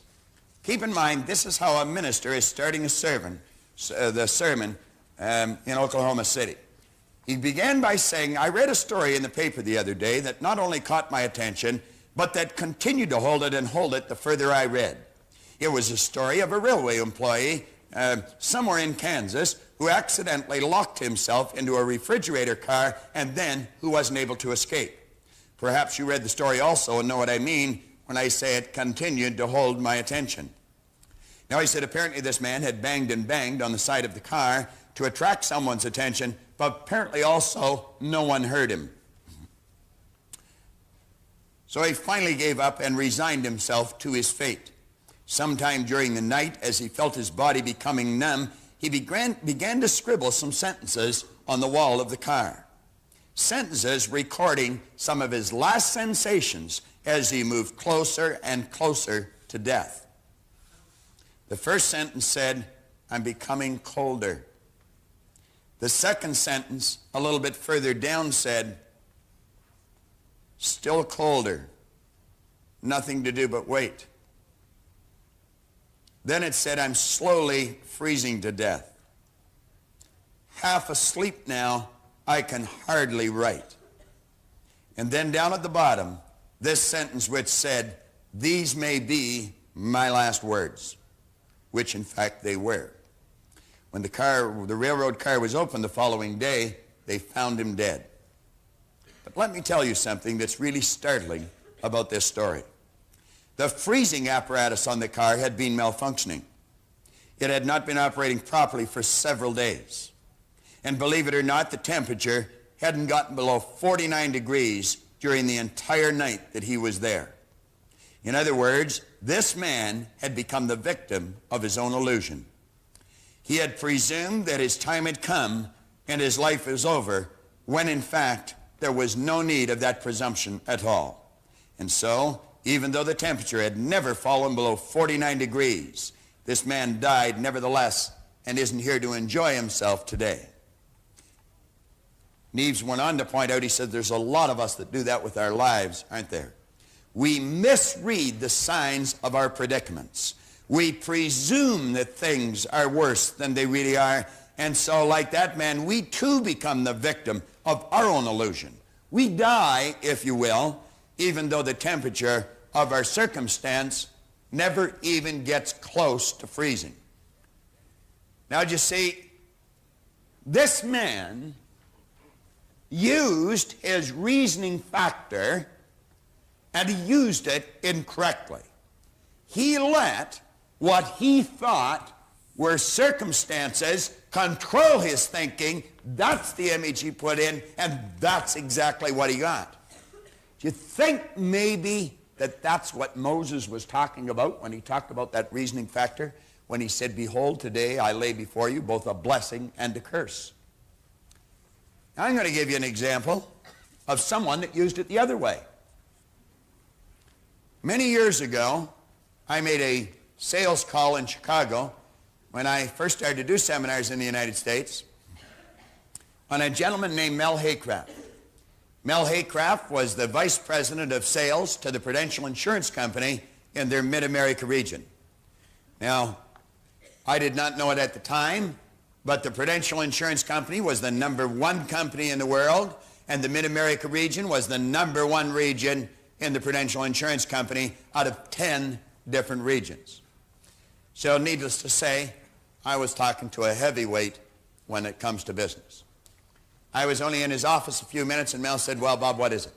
And I said, Mel, I've got a seminar that'll just get your sales flying. And I'll never forget the smile that had come on his face. And he looked at me, and he pushed his chair back from the desk, and he opened a drawer, and he took a file folder out, and he spun these brochures across the desk. Did you see all those brochures? I said, yeah. He's all those people said the same thing. I said, is that right? I said, well, we're different. We was me at the time. But if you're alone in business, you never refer to me, you see. So at any rate, I said, we are different. See, I had a brochure made up that made it look like we operated on the entire 12th floor of the Hancock Center, I thought. But at any rate, he looked at me and smiled, and he said, how are you different? And I said, we get results. He said, they all said the same thing. Now, I knew that I wasn't making any headway.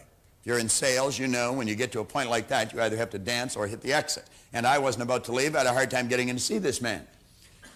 As a matter of fact, an associate of mine had phoned him every Monday for a year. We couldn't get in to see him. One Monday he was sick. Mel phoned him to ask what was wrong. And that's how we broke down his door. But at any rate, I said, I'll tell you what I'll do. You give me 100 of your best people. Don't give me the worst, give me the best. I said, anyone can do something with the worst. Just give me the best. And I said, we will do a seminar. Won't cost you a dime. We'll give you the material, give you the seminar, and I said, let them be the judge of whether this will help them in their sales. He said, you got a deal. So we did that seminar. I ran into a chap in Detroit here just a little while ago, Carl Walker, that was in that group of people. I remember Carl sitting in the back row. I'll never forget Carl. And about halfway through the seminar, he kept getting up and down and up and down and up and down. The guy was getting so excited he couldn't stay in the seminar. He had to go out and sell somebody. But at any rate, that's a true story. Carl's over in Detroit, and Carl, you'll be watching this. You'll remember as well as I do. We laugh about it every time I see him. But at any rate, we passed the test. I found myself in front of 450 of their district insurance agents at the Hillside Holiday Inn in Chicago. When I was talking to them for a very short period of time, I suggested that anyone in that room could go out and write $5 million worth of business. Now, when I mentioned that, you could just feel, wham, the minds go closed. I'd lost the entire group. Now, do you see, what we were doing and what was different, we were introducing this element right here to their sales, to the psyche of their salespeople, to their sales presentation, to their belief system. They had never had that mixed in with their training before. This chap come up to me at the first break. He says, Proctor, he said, did you ever sell insurance? And I said, no, I never have. He said, I didn't think so. I said, why are you saying that? He says, you don't know what you're talking about. Oh, I said, now hold on a second. I didn't say I didn't know what I was talking about. I just said I've never sold insurance. I said, I don't know any more about insurance than the doorman or the salad chef in here. I said, I'm operating on the premise you already know how to write $5 million worth of business. He looked at me and said, well, wait just a minute. He said, you know this company is 100 years old? And I said, yeah, I'd heard that. He said, you know there's 20,000 agents in this company? And I said, yeah, I'd heard that. Well, he said, did you hear that we've never had one write $5 million worth of business? Well, I said, then you can be the first. Yeah. Now, this was around the end of August. He said, you said this year. I said, that's right. He said, the year's over half gone. I said, then it won't take you as long to do it.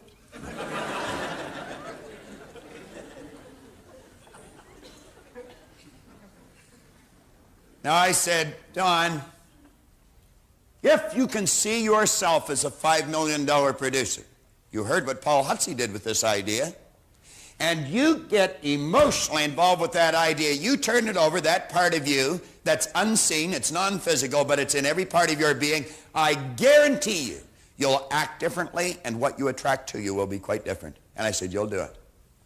Now, that's a magazine that company prints, or printed. That's a picture of the man I was talking to. His name's Don Slovan. And that's a write-up about our conversation. The second week in December, Don Slovan had paid for $5,200,000 worth of business. He closed the year with a little better than $6 million worth of business. And the strange part about this is, when he crossed that imaginary line, there was a whole string of people following him. See, every person, everywhere in history, that got the image of what they wanted, they burned that image into their mind. They refused to accept circumstances. Every one of them have accomplished what they've imaged. For years, people had tried to run a mile in 4 minutes. I mean, thousands of years. Do you know the early Egyptians used to turn a lion loose and let it chase a person hoping they'd run a mile in 4 minutes? But they couldn't do it. The experts said it couldn't be done. They said our cardiovascular system wasn't proper for it. They said our muscles weren't right. The bone structure wasn't right. But in the spring of 1954, a young guy named Roger Bannister quit believing in the experts, started to believe in Roger Bannister, and he ran a mile in under 4 minutes. Within a month, other people were running a 4-minute mile. We had a young guy in this company down in Louisiana. As a matter of fact, he worked for Paul Otzi. That wrote $5 million in a week, and he previously hadn't written 3 in a year. Now, why am I mentioning these things? Well, I mention them because you could all tell a story like this about yourself. I was just reading on commitment here. It's vitally important that you remain committed to your goal. Understand that if you've got a vision, there's no such thing as an unrealistic vision. Roger Bannister did not believe in the experts. Roger Bannister believed in Roger Bannister, and it's precisely why he broke that 4-minute mile. You can do it. Don't listen to the people that tell you you can't. I want to introduce you to a lady that has a phenomenal vision. Susan Busey. Relate to her and the goals she set. Do you have a dream for your business? Oh, yes. What is it? Without being a cliche, to be a household name, but to be the best service in the world. Susan Busey said, the very biggest and the best in the world. Susan Busey started a maid service. They're cleaning homes. And she wasn't satisfied just to work in her own neighborhood and earn a few dollars. She wanted to develop this worldwide. I received a call from Susan just within the past week. Susan is opening in the Orient. She has a contractual arrangement with Japanese business firms, and she's going to be opening her business in the Orient. Susan Busey, like Roger Bannister, did not let people telling them they couldn't do it stop them. Don't let anything stop you. You stay committed to your goal. Keep that dream in your mind and understand the power within you will execute it if you just hold it there and give it everything you've got. It was his stick person concept, letting go of the past, which I was quite prepared to do, and had never heard anybody say to me, let go of the past in such a way that I did. Take a look at the future with optimism and fight. If you want something bad enough, go for it and get it, and I did. How many people here have played a yo-yo? Come on. How many have played a yo-yo? Let me see it. Have you ever played a yo-yo? Sure you have. Well, I was wandering down the street in Columbia, South Carolina. Must be 15 years ago. I was working out of Los Angeles. And at noon this day, I didn't feel like eating. I was going a little stir-crazy in the hotel. So I decided to just go for a walk. I was with another chap named Michael Sobel, who's a lawyer of ours out of L.A. And we're wandering down the street. It's a beautiful day. And I saw this little kid playing a yo-yo. Now, do you know it's marvelous the way our mind works? We can relive years in our life in seconds, just like that, a millisecond. Well, when I saw this little guy, I had a great movie just whoom right across the screen of my mind. And I saw myself as a little kid coming running out of Balmy Beach Public School in the East End of Toronto. And I would run up Beach Avenue and down Kingston Road, and I was looking for a specific guy. His name was Ricky McGinnis. And Ricky McGinnis was employed by the Cheerio Yo-Yo Company here in Canada. He was a yo-yo pro. He was a champion. And I'm going to tell you, this guy could play a yo-yo. Now, they dressed these guys up. You see, they gave them a uniform. The uniform consisted of a maroon sleeveless sweater that had red, white, and blue here and a V-neck. That was for V for victory. That came from the Second World War. Some of you weren't around then. In fact, most of you weren't around then. But anyway, that's what that represented. But he had a great big crest here in the center. And it had Cheerio across it, and it had Yo-Yo Champion. Then it had little badges sewn all over it, and each one of these little badges represented a trick. And if you learned the trick, you'd get these little badges. Well, of course, he had them all. And I always remember I envied this guy because he had a great big raft of yo-yo strings around his neck. Now, yo-yo strings, when I was a young guy, were 2 for a nickel. And, of course, if you had 2 nickels at the same time in our neighborhood, you were considered financially independent. I mean, now, it was a poor neighborhood. None of us slept alone in that area until after we got married. I mean, you just fat ones on the bottom, you know. I mean, it was a rough area. Well, at any rate, every now and then we'd break a string, and we didn't have a nickel to buy a new string, and he would take one of these strings out, and he'd hand it to us. He might even pat us on the head and call us by name. Well, of course, we had arrived if the pro recognized us. Because, you see, he was like the Pied Piper. When we found him walking up the street, we'd walk with him, and we'd just stare at him, you know, and just look at him. I mean, we had this guy. You talk about God. We thought this guy was God. I mean, we had him deified. Well, at any rate, he would get to Kingston Road and Scarborough Road, and he'd start teaching us a trick, and he'd test us on a trick, and we'd form a great big circle around him. Now, that's what I saw in a matter of a millisecond when I saw this kid play the yo-yo. And I suddenly had the strongest urge inside of me to play a yo-yo. I didn't have a yo-yo. So I called this little kid over. I said, come here. He was all by himself, just a little kid. You know, so he come over and I said, give me your yo-yo. So he took his yo-yo off and he gave it to me.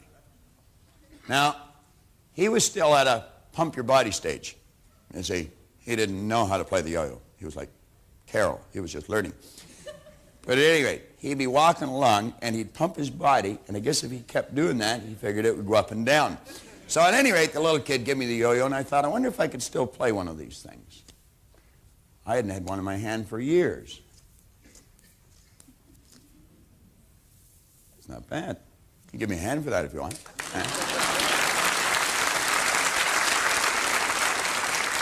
Well, then I started to remember some of the tricks. That's called making it sleep.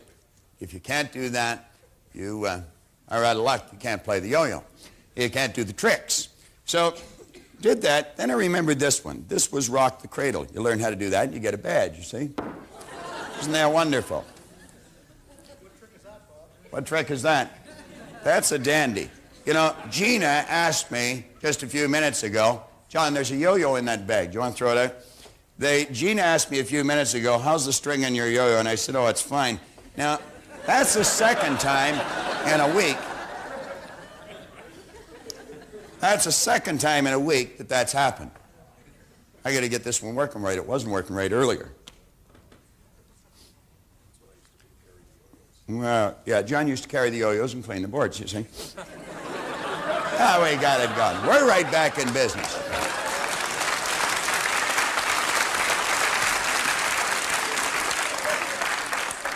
Remember that song, John? It's just like old times. He was only a baby. He was a bad baby, too. Now, you don't believe me, ask his mother. She's sitting up there. Well, at any rate, I was in the Boy Scouts. You see, I came prepared. I have 2 yo-yos.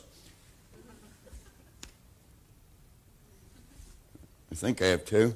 Yeah. That was rock the cradle. Learn how to do that, and you get a badge. Now, we had another one. Well, this is a dilly. And this one called shoot the gun. Now, seeing as how a pro's at his best regardless, I'm going to make this sucker work. But at any rate,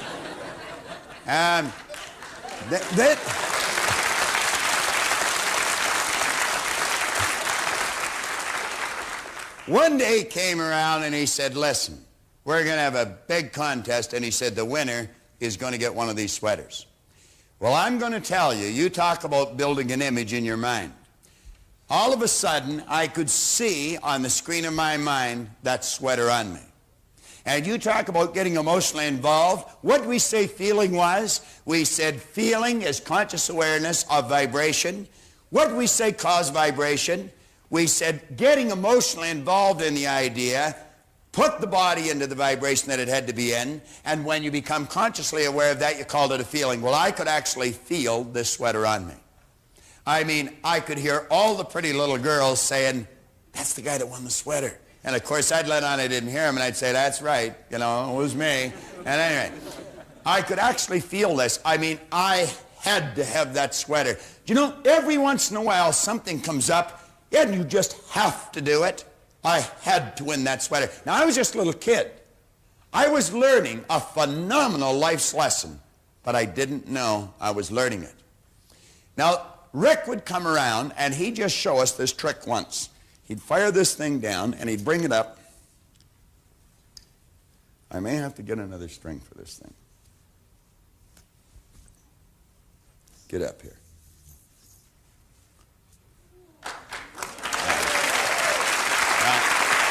You got to do that.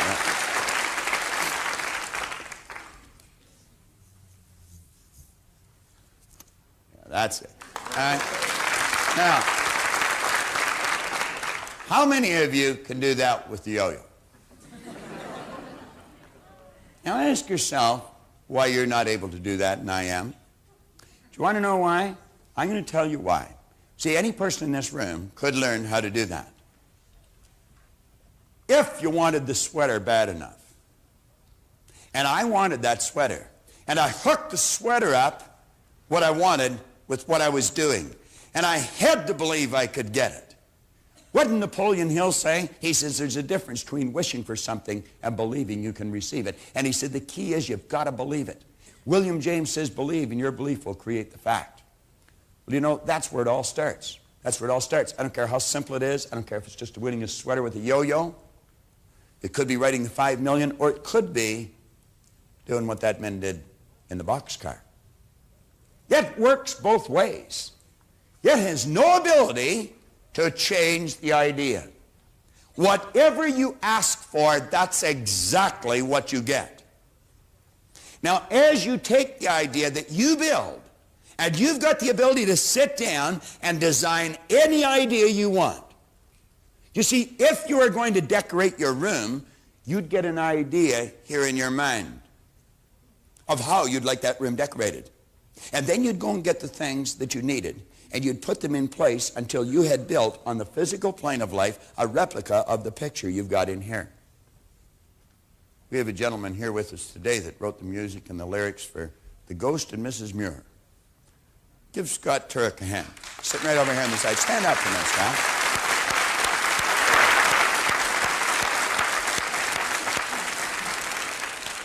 Scott is the musical director over at Leopoldson Theater. When you heard Dave ask, is there anybody from out of town, and you heard someone say from Colorado, Scott is from Colorado, but he is entertaining over at Leopoldson Theater. If you want to see a good play, you want to go over. I've been to Scott's play in the past, and I'm going to tell you this man is quite a musician.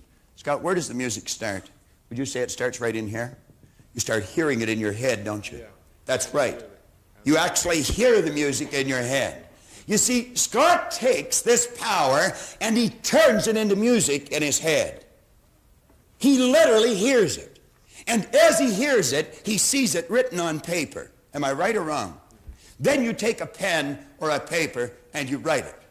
Scott, stand up for just a second, because this is a good example. Then when he's got the music, he not only writes the music, he put words with the music. Is that correct? And we call those lyrics. And he takes and he writes the lyrics, and he knows those words. What are words? Words are nothing but ideas dressed up for our physical benefit. And you put words, and that puts more meaning then to the sound that you've heard. Is that correct? Thank you, Scott.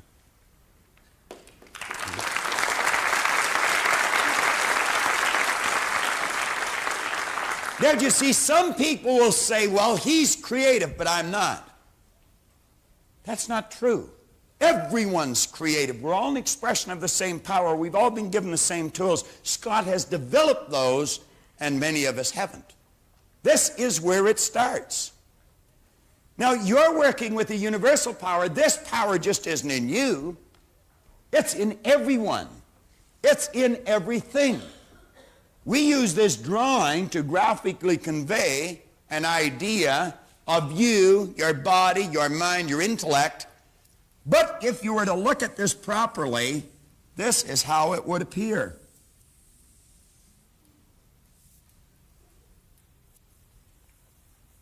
It's a universal power that you're impressing that idea on. Do you know when you throw a pebble into the lake, the entire shoreline has been changed? If you throw a pebble into the Atlantic Ocean, the entire shoreline has been altered. You'll say, oh, not the Atlantic. Yeah, even the Atlantic Ocean. Do you know where our problem is? We could not see with these physical things the change in the shoreline. But understanding lets us see the change in the shoreline. Van Gogh was asked how he did such beautiful work. He did it the same way Scott does it. I dream my painting, and then I paint my dream. Do you know you'll never buy an original painting? Why? The original's on the mind of the artist. Well, we're all working with the same power. Don Slovan sensed that I believed he could write the 5 million. I knew he could write the 5 million. That gave Don a little inspiration, and he started to think about it. He started to think of all the good things that would come to him, fame, fortune, everything. And he got emotionally involved, and as he put that idea in there, Don Slovan moved into a brand new vibration. He started to attract all kinds of different things to him. Do you think it's an accident when one person, one in sales, goes into their office and in their pigeonhole there are no messages, and another one goes in and there's 14 people wanting to buy something from them? Do you think it's an accident when there are two businesses side by side, one wins, one loses? I go to a barber shop down on Bayview Avenue, Tony's. I've been going there for 25 years, whenever I've lived in Toronto. 4 doors away is another barber shop on Bayview Avenue. I have never seen anyone in that barber shop in 25 years. I've never seen one person. Now, I know someone goes in there. I know that because the person couldn't keep the doors open otherwise. Tony's, you always have to wait. And the other one, you would never have to wait. And someone would say, well, that'd probably be a good place to go. I don't think he'd cut it the way I want it cut. And I think there's a lot of people think, I don't think he'll cut it the way I want it cut. But why is it empty? Is it because I'm thinking that? No. It's empty because that's the way that man sees his barber shop. We had some people come into Chicago one time when I was working with the Nightingale organization. They had a chicken restaurant in Ohio. It was out in the country. It was a great, big, beautiful white mansion. They sold more chicken dinners than any restaurant in the United States. People would come from 3 states away to buy from them. It's in the image. Now ask yourself, what kind of an image have you been holding? Have you been wishing good things would happen but think bad things would happen? Do you see, most people will let their present physical results control their way of thinking. They're emotionally involved in it. They think it's an accident that the same results keep reoccurring. That's no accident. If you've got a financial problem, if you've got a cash flow problem, if you've got a marital problem, that's what most people concentrate on. If a doctor takes a photograph of your body and then tells you you're sick and shows you you're sick, what's the person concentrate on? Sickness. What's the photograph prove? The photograph proves that the person has been concentrating on something wrong to move their body into that vibration. What should they do? They should ask for help. Where does it come from? There's only one source, and they see perfect health. Or they see prosperity. But the cynics don't believe this. And it's a strange thing, the cynics don't get results either. Quit letting your present results control your thinking. This power that I call God is in every one of us. And it's no more present in one person than it is in the other. Scott Deter hasn't got any more of this power than Bob's got. Bob hasn't got any more of it than Reen's got. Reen hasn't got any more of it than Dave's got. Every one of us are an expression of the same power. And when we really grasp this universal concept, we're going to realize that we are all essentially the same with the same powers. It's learning how to use this. I remembered how that went, Dan. It says, because the time will most assuredly come, and the best and wisest know not how soon, when death, the leveler of all human greatness, will reduce us all to the same level. It's like burning the paper, isn't it? It's like boiling the water. See, death, as we know it, is moving out of this thing. Life, as we know it, is in this thing. But if nothing's created or destroyed, and if all science and all theology tell us the same thing, then that only postulates one theory, the theory of life. See, everything you have is going to belong to someone else at the time of your death, but what you are is yours forever. Now, we want to try and understand this concept. On page 28, we say you are a perfect instrument for spirit to express itself through. Start to see yourself. Now, every time you think of yourself, think of that drawing. Every time you think of the drawing, you think of yourself.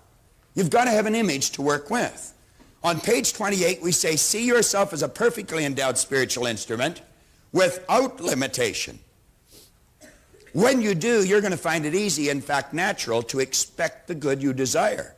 You will also understand that doubt simply obstructs the unfoldment of the prosperity in your life. Now, read this bottom paragraph on page 28. Doubt does not shut down the workings of the power. The power's always working. Think of the man in the refrigerator car. It's always working. It never stops. There isn't some emotional or capricious God saying, oh, wait a minute, you're choosing the wrong thought. You ask and you'll receive. You ask for the wrong thing, you're going to get it. It'll be delivered right on schedule. You can make buck on it. The doubt you hold becomes the picture, which will turn into your physical results. You see, when you build the picture, you control from inside. You do not control from outside, regardless of the circumstance of the present results. What did James Allen say? Your circumstances may be uncongenial, but they will not long remain so if you perceive the ideal and strive to reach it. Do you know what an ideal is? An ideal is an idea that you fall in love with. And you know what love is? Love is resonance. It's harmony. It's in tune. It's operating on the same frequency. Well, when you get the higher side of your personality operating with the lower side of your personality, you're going to see miraculous changes take place on the physical side of your personality. But until you get these two in tune, you're going to have a problem. Because when they're not in tune, there's what we call conflict. And if there's conflict in the mind, I guarantee it'll express itself in the body. What do you think dis-ease is? It's the opposite of at ease.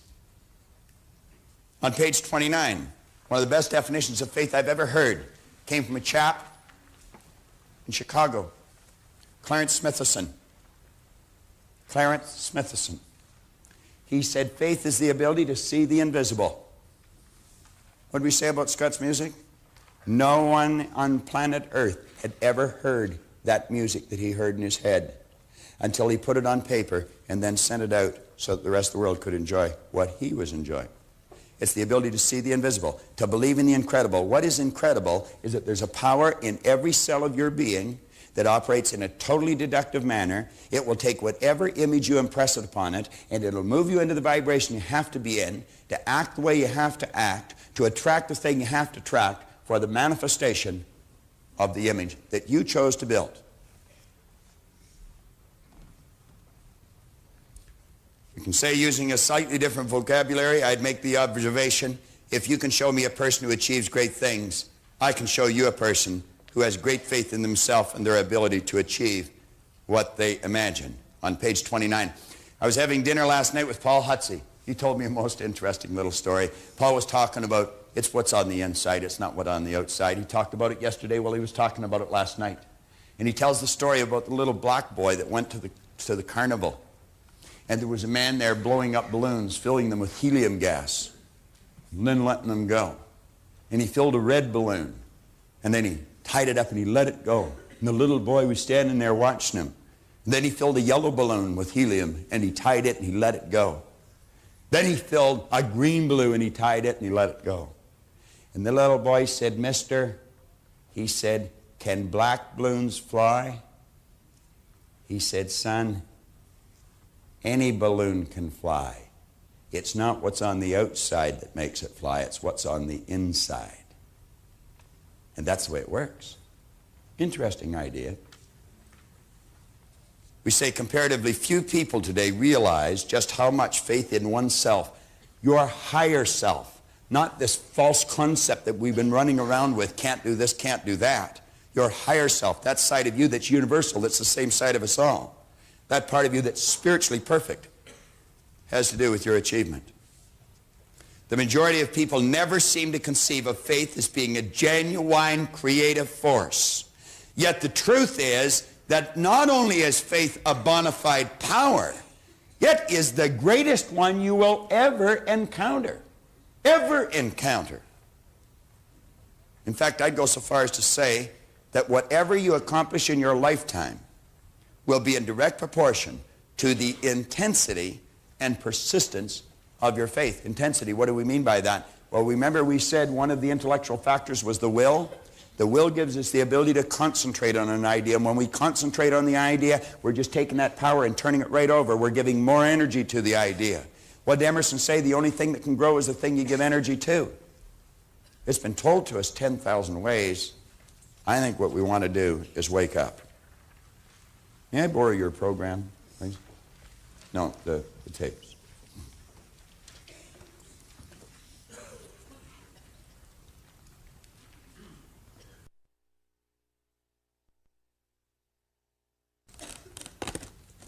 You have a set of these tapes.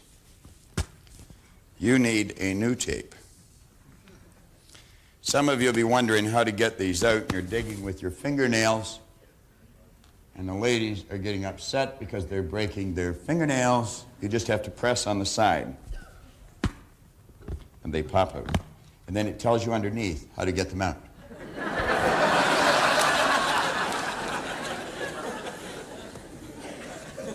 Andy Rooney would probably get about an hour and a half out of that.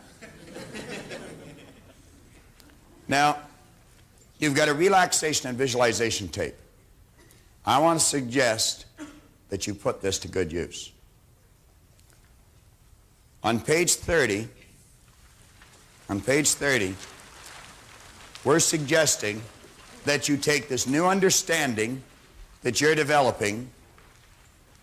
You take the description let on the mind. You let yourself get emotionally involved in this image.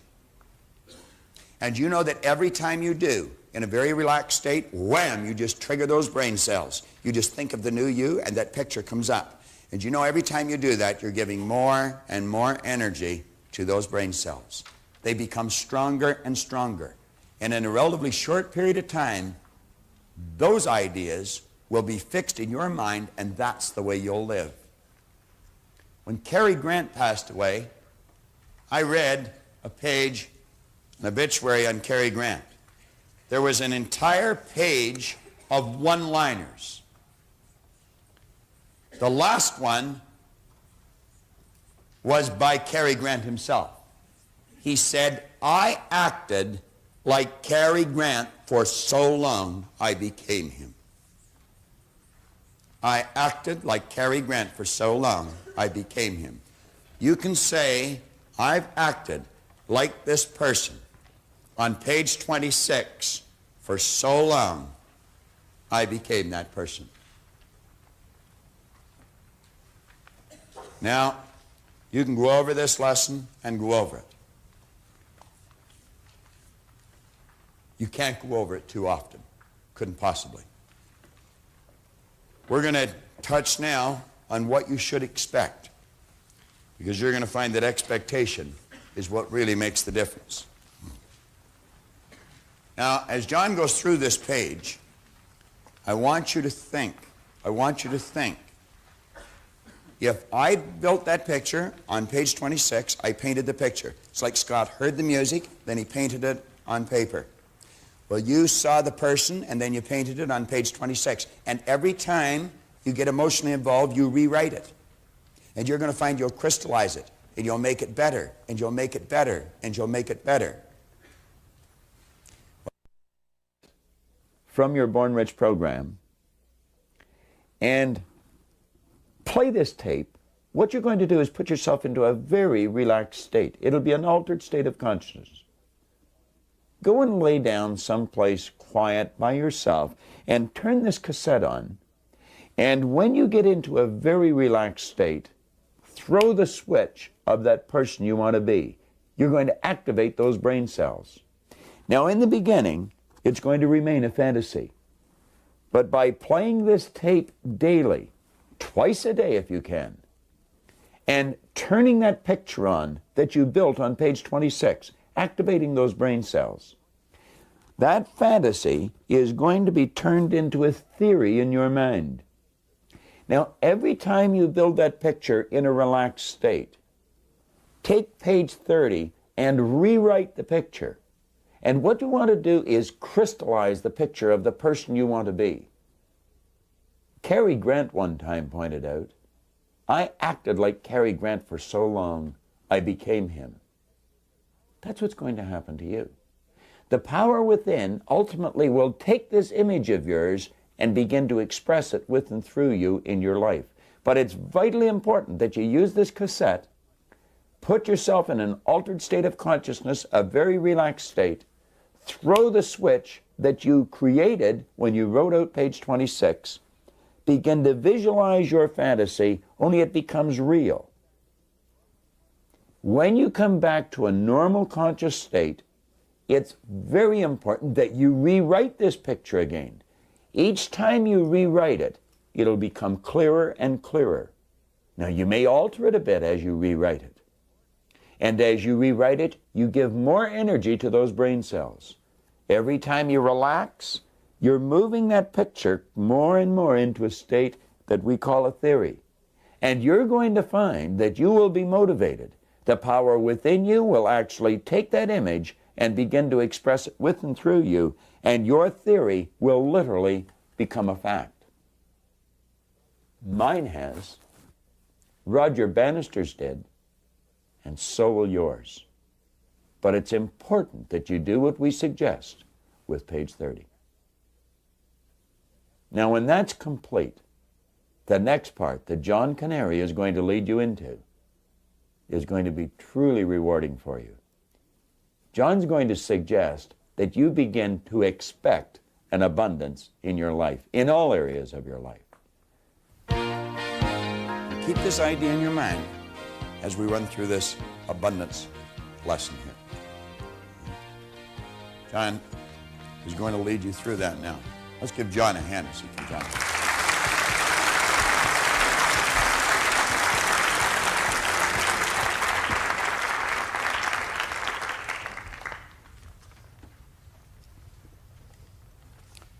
About 6 years ago, I was down in a place called South Jersey, around Cherry Hill, Trenton, Atlantic City. And there was 2 speakers on a program just before me. And I've never been able to understand why I'm always the last one on a program, no matter where we're speaking. As a matter of fact, same thing happens to Robert. But something interesting happened on this program. There were 2 people on it who were stone blind. The first speaker was Tom Sullivan, that you see in the odd TV show, Good Morning America, programs of that nature. And both of them gave the same title to their talk that day. And the title went like this: If only you people could see what we hear. Now that day I learned something about that we don't see with our eyes, but we do see with our mind. In other words, and I'm going to work with both boards here in a little while, but I learned that day that the individual who has a desire can achieve that desire when they understand the relationship of being able to see it with their mind. Now, when Charlie Bosley got up that day, I could not believe what I heard when he was introduced as one of the top 10% of all life insurance agents on this earth but yet the man was stone blind. Now, Charlie Bosley said he has always had a desire to achieve something. But he said he never ever left the house because he was feeling sorry for himself as a result of something that happened to him in Vietnam. Then he said one day he was down in Atlanta watching a great golf tournament with the great Ben Hogan. And Ben Hogan would get up and tee off, and they'd tell Charlie, Ben's getting up to tee off, and he'd yell, come on, Ben, you can do it, you can do it. They'd come over and say, Mr. Bosley, you can't talk like that. At a golf tournament, you have to pretend you're at a funeral. But he said, I went through it for 18 holes because Ben Hogan is my hero. And he said, no one's going to throw a blind man off the golf course.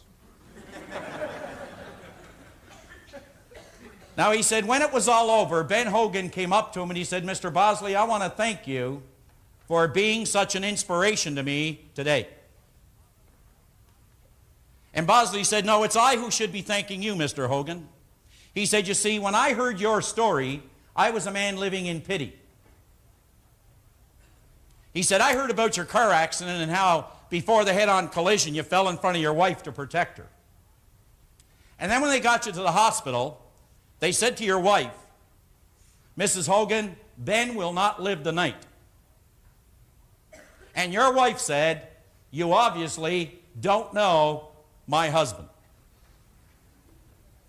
Now, he said, the next morning when you proved the experts wrong and you were able to continue with your life, they said, but Mrs. Hogan, Ben is never going to walk again. And she said, you obviously don't know my husband. Now, as months went by, you see, Ben, he started to get his spirit back again. He started becoming consciously aware, I'm in a bed, my body is broken, but I want to play golf again. And they said, Mrs. Hogan, he wants his golf clubs now strung up on the ceiling where he can see them all day long, but he's never going to play golf again. And Mrs. Hogan said,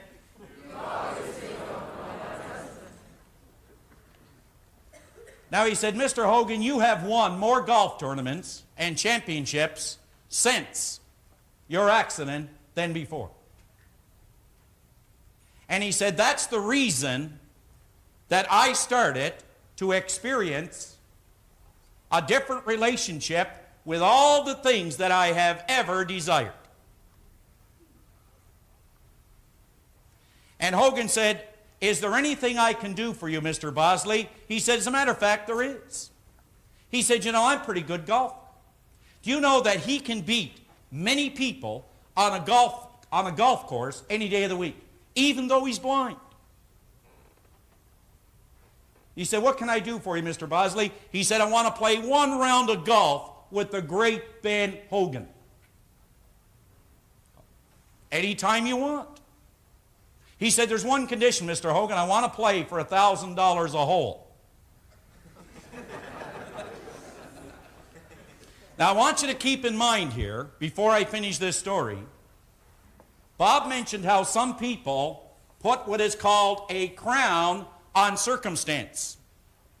In other words, there are some people that actually get down and they deify this word circumstance.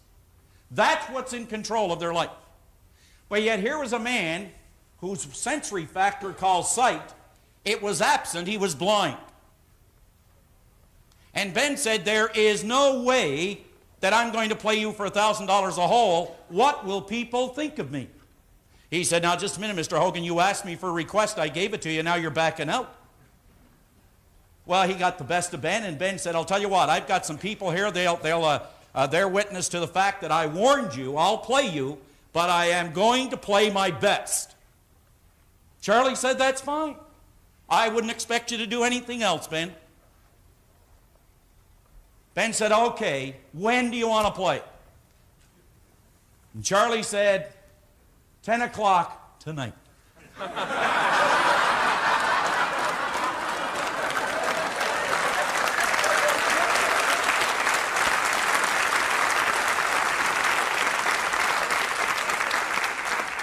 Now I want you to think about what happened. You see, I want you for just a moment to think about all the things that you actually desire. Think about all the things that you desire. But now let me ask you something. On a scale of 1 to 10, I'll bet 10 being high that your desire for certain things in life, I would bet that they are at a 10. See, I've heard people say, people lack desire. Nobody lacks desire. You see, if you take and define this word desire for just a moment, just define this word desire. It is the effort of an unexpressed possibility within us that is seeking expression through us. The word desire, it comes from the Latin word dea, D-A-S-I-R-E, which means to give birth to.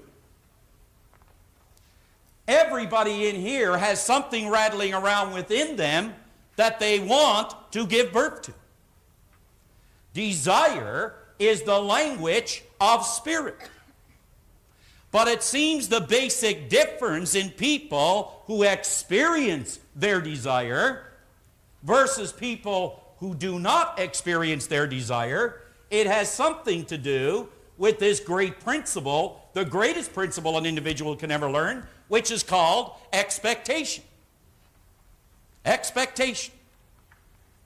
Now, if you had to take and write down something that surrounds this central purpose, just for a moment, if I said to everyone in this room, now Bob asked you to write out on a page what you want to become. Now I'm going to suggest to you that everybody in this room, from the top to the back and in the middle, that every one of us have a desire to be more, to do more, and to have more. But how many people actually expect it to happen? You know, there's a great point in history where Moses was leading all these people around a desert. And you know, a lot of people said he was lost. Moses was not lost. He was a man of wisdom. And what he was doing is leading these people around and around in circles until he was able to change the attitude or the consciousness before he went in to this new land. And all the people, they came to him and they said, Moses, we've got a problem. We have no water. What are you going to do? He said, you go and pray to your God for rain. And away they went and back they came. And they come back and they said, Moses, God has forsaken us. He said, what do you mean? He said, we have no rain. Moses said, tell me, where are the ditches? He said, the what? He said, the ditches. If you believed it was going to rain, you would have dug the ditches. You see, you can go around and desire all the things you want to be, all the things you want to do, and all the things you want to have, but until you're able to see yourself on the screen of your mind, you will never, ever experience the desire. Until you're able to see it and then proceed by acting on it, you will never experience the desire. Now, I want to move over to the other board and cover a little idea that is very dear to my heart just before I touch on the book. Now think about this. Everybody in here at one time started out even in search of a better condition. Improved quality, you could say, in our life. But for some reason or other, somewhere in the neighborhood of 20% of the people actually experience the objective, the goal, the purpose that they started out with. What happens to 80% of the people who start off with this great desire, this great love to achieve something, to become more, to have more, and to do more, to express more and more of themselves? In that marvelous book I just talked about a moment ago, Genevieve B. Rand said this. She said that the purpose of spirit, the very purpose of spirit, is expression. that it is seeking to become more and more over and above what it has already become. What a great thing to understand. It is seeking to become, but it cannot unless we permit it and provide this channel of expression. Unless we give it the channel, there is no expression. So how many people expect what it is they desire? Bob's going to get into this a little more later, but Raymond Hollowell said in his book, we should never desire something we don't expect, and we should never expect something we don't desire. This is the year now, the season, right now, where you see that commercial come on television. And you see a guy standing under a lamppost there, and he's sniffing, and it's raining, and it's cold, and it's dark, and he's getting a cold. And home he goes, and the scene switches, and there he is resting easily in bed because his wife just gave him NyQuil. Now, if you were to go down to any drugstore today and check the shelves for the cold remedies, there won't be too many. But as soon as the commercial hits the market, go down and they'll have an entire aisle dedicated just to the colds, or you could say that is consistent with the commercial. Because the season now has set up this mental ruling state which is called expectation. This is the season we expect to catch a cold. I've had people in the programs, I go up to them and I say something like this. Do you get a couple of colds a year? Yeah. How many have you had this year? One. Have you got one more to come? Yeah, I usually get it about November. Now that is the mental ruling state. Your expectation is a magnet, and it will attract everything of a like nature. Let me give you an example. Brian, would you stand up with Leslie for a moment? Just go ahead and stand up, Brian. But when you met Leslie, did you just say, that's the girl I would like to spend some time with? That's... Brian, just tell me. No question about it. Leslie, when you looked at Brian, did you say, now there's a guy I want to spend my time with? Yeah. Now, I want you to understand something here. The two of them met long before they laid eyes on one another. Now, I know that's going to pop the navel of most people in here. But what you're looking at is the law of expectation. Now, whether Brian was aware of it or not, he was attracting Leslie into his life. Leslie was attracting Brian into his life. Bob said resonance, or love, is the resonance of thought. What you're looking at is love. And what you're looking at is one idea vibrating in two bodies. Vibrating in two bodies. Brian made me promise I'd get him on the program. Okay, Brian, you can sit down. Okay? Now think about it. Where did you get off in search of or in pursuit of what is called your goal? I want you to imagine going down to Maple Leaf Gardens and suddenly the game starts, you drop the puck, you look at each end of the rink and there's no nets. Now the game would be a little confusing. You need nets to play that game. Well, I shouldn't say that with the Leafs, it doesn't matter. But now think about it. I mean, if there were no nets at each end of the rink, the game, there would be a lot of activity, but there would be no purpose in playing the game. How can you play the game of life? How can you get up in the morning, put both feet in the floor, and you've got nothing to work toward? See, you have a desire, but what you do is you don't see yourself in possession of the desire. Consequently, you don't release this power that flows with and through you.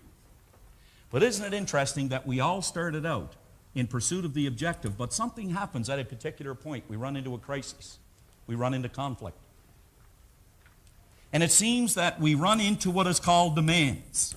What are some of the demands we all run into when we start to try and improve the quality of our life? Be a little better as a salesperson. Be a little better as a person, as a mother, as a father. Someone once asked me, give me one good reason, Kanary, why I should have a goal and maybe try to be a little bit better than I am. I'm going to give you one. There are little eyes upon you when they're watching night and day. There are little ears that quickly they take in everything you say. There are little hands all eager to do everything you do, and a little boy or girl who's dreaming of the day they'll be just like you. For you're this little person's idol, you're the wisest of the wise, and their little mind about you no suspicions ever rise. For they believe in you devoutly, and me, in all we say and all we do, Those little people who are dreaming of the day they'll be just like you and just like me. What are we like? For we are setting an example every day in all that we do to those little gaffers who are dreaming of the day they'll be just like you. Just like you. And just like me. Well, you see, when you're faced with a demand, don't have enough money, debt, people phoning us, and I'd suggest that anyone who is in debt, I'd strongly urge you to read that chapter on Born Rich. It'll show you how to handle it. It'll show you how to handle it. Now think about this. Why is it when some people are faced with demands that turn into what are called risks, that some take what is called an option? Do you know the mind is such a marvelous, marvelous piece of equipment? Although the mind is an activity, it is not a thing. It is not a thing. I want you to think about this for just a moment. When the mind is presented with a demand or a risk, the mind will offer you and me an option. Do you know the option it offers us when we're faced with a strong demand and a risk is called the escape hatch. We then start expecting the result that we don't want. We are a force of energy, and we attract everything of a like nature. Bob mentioned that this mental state of vibration, which generates this emotional state of vibration, which moves this body into action, those three states of vibration are nothing more but your thoughts, your feelings, and your actions. Think of this word, attitude. Attitude is nothing more but our thoughts, our feelings, and our actions. That's your state of vibration. That's the energy that you send out into life. And the only thing that flows in your life is based on what flows out of your life. Your thoughts, feelings, and actions release this energy and will attract everything that corresponds to that ruling state. Expectation can be either a blessing or a curse, but either way, it is certainly one of the most powerful unseen forces in your life. What do you expect? I'll tell you how to know what you expect. Take a look at the results in your life. Your results will tell you exactly what you've been expecting. What you've been expecting. Now, worry is the opposite of expectation, using the same energy, but worry sets up a magnetic force that attracts things of a like nature or events and people to cause that worried state to actually manifest in one's life. Just quickly, this is a letter from a young boy named David Hulley in Hamilton, Ontario. And the letter he writes is about coming to a program that we were doing out in Hamilton. And he gives me all kinds of pleasantries here, dear John, this, that, and the other thing, and all the great things that happened to him. He said, when I was at your seminar, I wanted to stand up and say, I was a goal setter. I am a goal setter. But he said, I couldn't do that. He said, I allowed the demands and the risks to control what I was going to do. I allowed the demands and risks to keep me in my seat. But he said, then he said, you spent some time with me. We sat down, we talked about it. And he said, you gave me a little better understanding of what I want versus what I expect. There's the result. I want you to take a real close look at this report card, because what's on it, if you go all the way down the page, you will see straight A's. Straight A's. Can you see it, John? He became a goal setter first. Second, he expected the goal to appear in his life. Now, I want to introduce you to Mark Dwyer. Mark, I was standing out in the hallway, and Mark came all the way down the back stairs, and Mark come up and he said, I said, can I help you with something? He said, I just wanted to come down and meet you. You see. So I want to bring up, I had a little talk with him, and I want you to give a warm welcome to Mark Dwyer. Come on up here, Mark. Come over here, Mark. Mark, stand right there. Now you see, Mark has the same goal that David Hulley has. Isn't it interesting he happened to appear and talk about something I was going to share with you? Now, Mark, which mark is your lowest mark? In what subject? A D. A D? In which subject, Mark? I think it's in science. Mark, do you like science as much as you like English? No. You see, Mark is never going to do as well in science as he's doing in English. Do you know why? He's not really excited about it. How could he possibly expect to do well in it? Now, Mark, I want you to just stand sideways with me here, and I want you to take a look at the board, like just kind of face me. Just turn around and face me. Go ahead like I'm standing, okay? Do that. Now, Mark.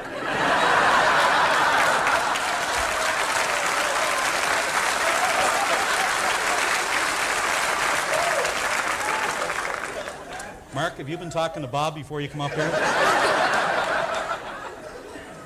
I'm going to get Brian down here to do a little number. Okay, Mark. Mark, you see, here's a person that's not getting any marks in school. They have a desire.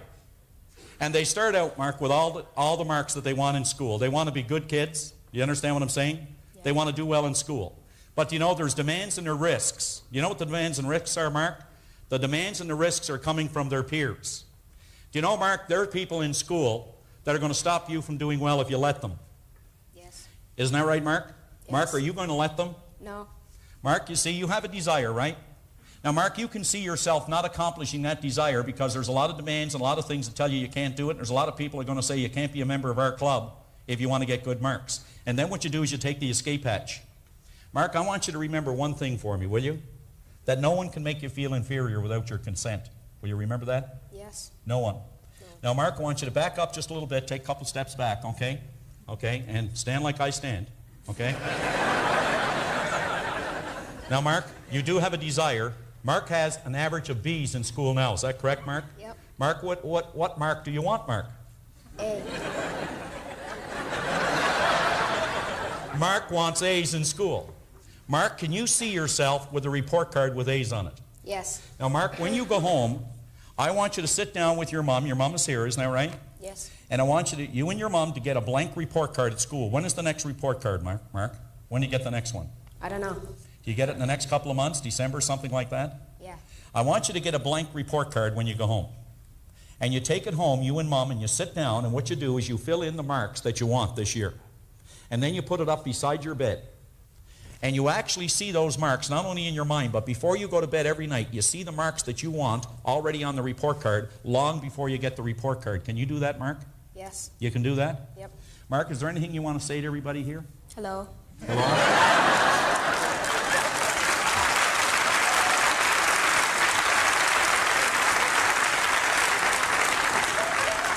Mark, I want to thank you for being such a pro, okay? Mark, how about a little hug before you go? Okay. Thanks, Mark.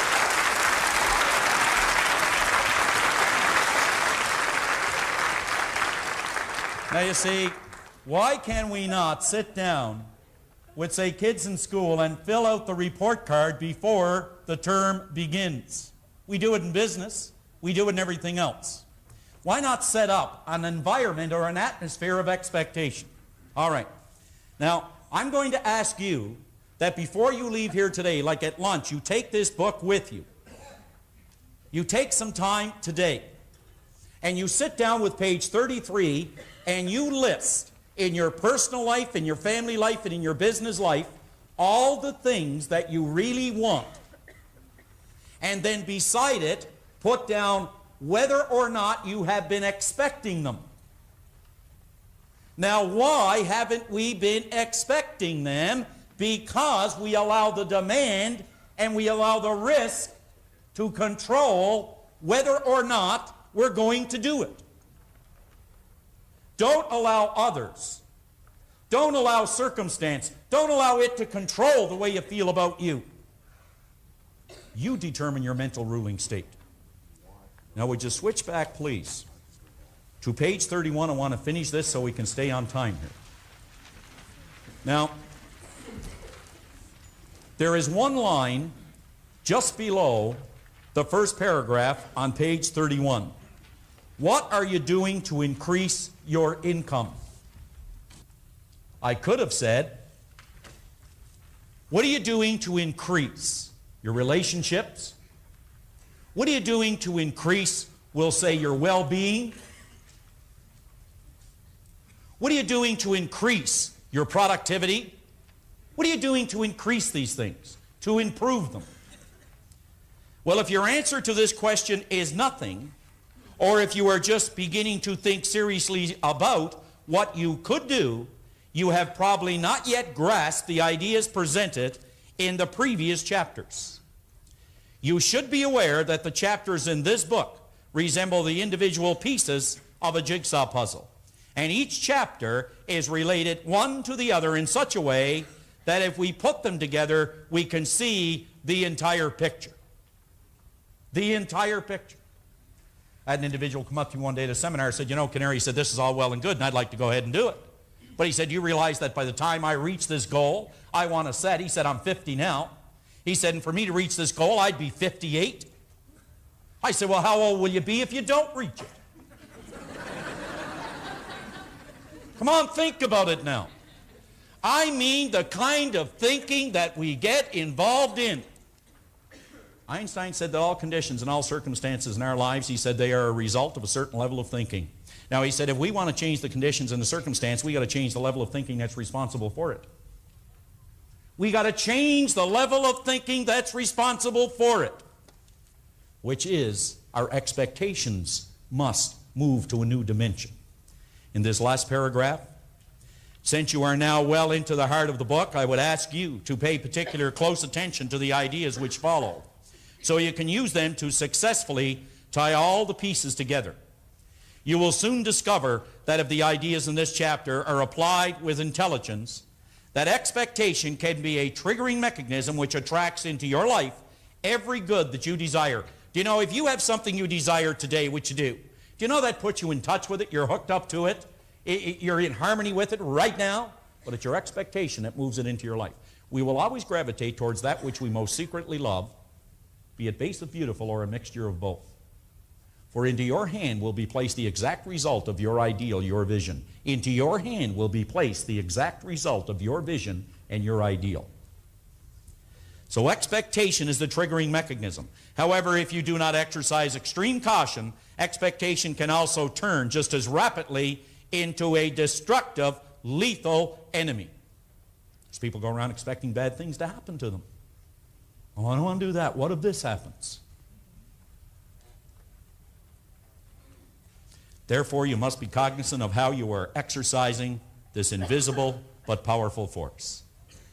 We believe then that you already understand that you cannot have wealth in your material world until you first visualize the wealth in your mind. Have you ever considered that the highest, the most noble, and the most excellent thing about you is formless in nature? That the highest, the most excellent, the most noble thing about you is formless in nature. But what does this really mean? It means that before any one of us can ever begin to overcome the poverty which surrounds us in our external world, we must first conquer the impoverishment that is buried deep within ourselves. Impoverishment meaning many areas of our life. Some people are emotionally bankrupt. Emotionally. Now what we're going to do is Bob is going to come up and take you through the rest of this chapter. And that will start on page 32. And this will show us exactly how this expectation releases or moves this energy into what is called form. And no one will do that better than Bob Proctor. Thank you.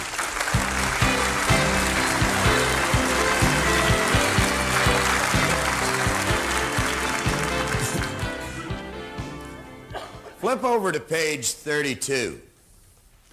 Now, rather than read that page, I want to suggest that you just listen and mentally go along with me. I'm going to attempt to paint a picture in your mind. I want you to image an elderly couple that are living in the backwoods. They've been there all their life. They know nothing except what's in their own immediate environment. Now, this elderly couple have never had an experience of using electricity. All they've ever illuminated their home with is a wax candle or a kerosene lamp. They've had travelers that drop by periodically that have talked about this idea of electricity, but they have never used it. In the latter years of their life, they're transported into a small town. And to their amazement, this house is lighted with little 8-candled bulbs. Now, keep in mind, all they've ever used is the wax candle or the kerosene lamps. Now, to their amazement, they have this electricity. It would truly be magic to them. Now, I want you to imagine if you've just, I don't know, maybe purchased a microwave oven that has a sensory touch. Just the energy coming from your finger will activate the switch, and it would cook a hot dog faster than you could pour a glass of milk. We stand and we look at those things even when we're using them when we're alone. And we laugh, we think, wow, you know. Meaning, it's not able to talk to us, it's not able to laugh with us, but we're amused by this concept. Well, this couple, I would imagine, would go over and they'd touch the switch. Remember, light to them was fire up to that point. And they're amazed that it doesn't burn them. And they just flip the switch, the light's gone, it's dark again. I would imagine they'd look at this, they'd go, wow, isn't that something?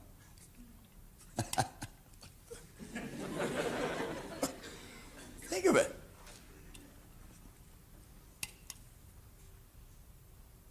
Gee. Well, try and experience this in your mind. They have never, ever seen anything like this before. They'd do it together, and then when they were alone, they'd wander over and they'd flip that switch again. See, their expectation would be that of fire, and every time they get near light, they expect it to be burned. But now they're finding that this doesn't burn them. It's much better to read by. If they had a book, they could sit and they'd read it so much easier with this new light than they would have with the old. Well, you know, electricity is very, very much like this power that we use in many respects. If you're going to work with electricity, you must work from a higher to a lower potential. Any engineer, any electrician will be quick to tell you that if you attempt to work from a lower to a higher potential, you'll get no use out of the electricity. Certainly no positive use. They'll also tell you that electricity can cook a person's dinner or it can cook the person. And the truth is, we have used it for both on occasion. You can use the electricity to freeze food, or you can use electricity to fry the food. It can be used one way or another. One day, after this elderly couple had become used to this new concept, and they can turn the light on without any fear of being burned, and they're used to these little 8-candle powered bulbs, a traveler knocks on their door. The traveler is holding a light bulb. And he's saying, those little bulbs are no good anymore. There's enough light from them. The illumination, it's limited. What you really need is one of these 60 candle powered bulbs. Those little 8 candle powered bulbs are really next to useless. The elderly couple, of course, doesn't really know what the traveler's talking about. Why, he said, you know that one of these bulbs would illuminate this room to a greater degree than all of these bulbs put together. Said, let me show you. And he goes around and he loosens all the little bulbs but one. Then he takes the one remaining bulb that's burning and he takes it right out of the socket and he puts in the 60 candle powered bulb, and wham, to their amazement, that entire room is illuminated like daylight. They have difficulty believing that so much light could come from one bulb. Now I want you to imagine that traveler attempting to tell that elderly couple that the magic is not in the bulb, that the power had always been there. They'd say, oh, no way, the magic's in the bulb. You go back to the electrician or the engineer, and they'll tell you that the only limits placed on this power that we call electricity that is illuminating this stage, the only limits placed on it are the limits that's placed on the form through which it flows, namely the transformer or the bulb. Likewise, the only limit that's placed on this power are the limits that's placed on the form through which it flows. And if you want to illuminate your life to a greater degree, all that is necessary is for you to build a bigger idea, understand the laws of this power, impregnate this part of your personality with that bigger idea, and you will see your results change just as fast as the light in that room changed. Now, I'm going to give you an excellent example. At the break, I had a gentleman come over and talk to me. He's sitting right over here on my left. And he showed me something. I read you a letter yesterday, or in an earlier lesson, where Joanne White from Kansas City told me about her son going to the seminar in 1976 and the change that took place. That letter was dated February 1986. There's this gentleman sitting on the side here. Do you want to stand up for a minute, please? He came to the seminar in February 1986. What were you earning prior to that, Al? Approximately $18,000. $18,000. I'm going to relate that to the little 8-candle powered bulb. Al, approximately what are you earning today per year? Approximately $500. $500,000. He didn't even mess around with the 60-candle power bulb. He shot right up to 100. Now, I referred to my son's manager yesterday. This man has the same manager. And I was mentioning that your environment is vitally important. See, not only is Brian fortunate enough to have the same manager, he's fortunate enough to have an associate like Al. There are 20,000 agents selling real estate in Al's company. Is that correct, Al? That's within RE/MAX International. There's 20,000. Correct. How many of the 20,000, Al, now think of the way I'm asking you the question, of 20,000, how many of them sell more in a year than you do? About 13. He stands number 14 out of 20,000 salespeople. Many of these people would be in the business for a number of years. Al's been in the business since February 1986. How many in Canada sell more than you, Al? 7. Changes daily, I guess. When you handed this to me at the break, and that's when he gave it to me, what did you tell me made the difference? Just changing my attitude and following some of the things that I've picked up through your seminars. You came to a seminar shortly after you started. Exactly. And he took these ideas, and look what he's done with them.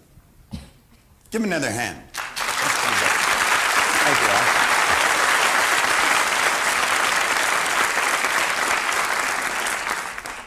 You know, I mentioned early in the book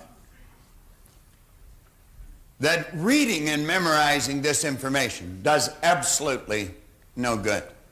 I've been in this business a long, long time. I've been in it just about as long as Brian's been living. And I have watched many people come in and go out of this business.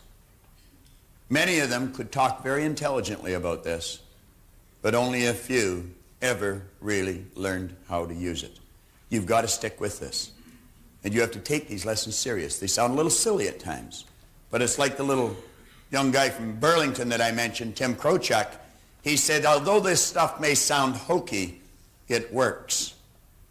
You see, Al went from an $18,000 idea to a $500,000 idea. This power doesn't recognize difference. It just takes whatever you give to it and turns it into form.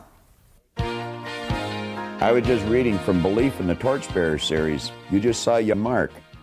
He obviously believed what John suggested to him. We received a call here just recently in our office. Mark's last report card, he received 82. 82 in his last report card. Al Spazzeri obviously believed he had a $500,000 idea locked up within him. You see, Mark was always capable of getting the 82, and Al was always capable of earning the $500,000 a year. You're capable of doing what you want. You believe, and you can do it. Is there a better position in your life? Is there a better report card in your life? Believe. You'll get it. Pass the torch.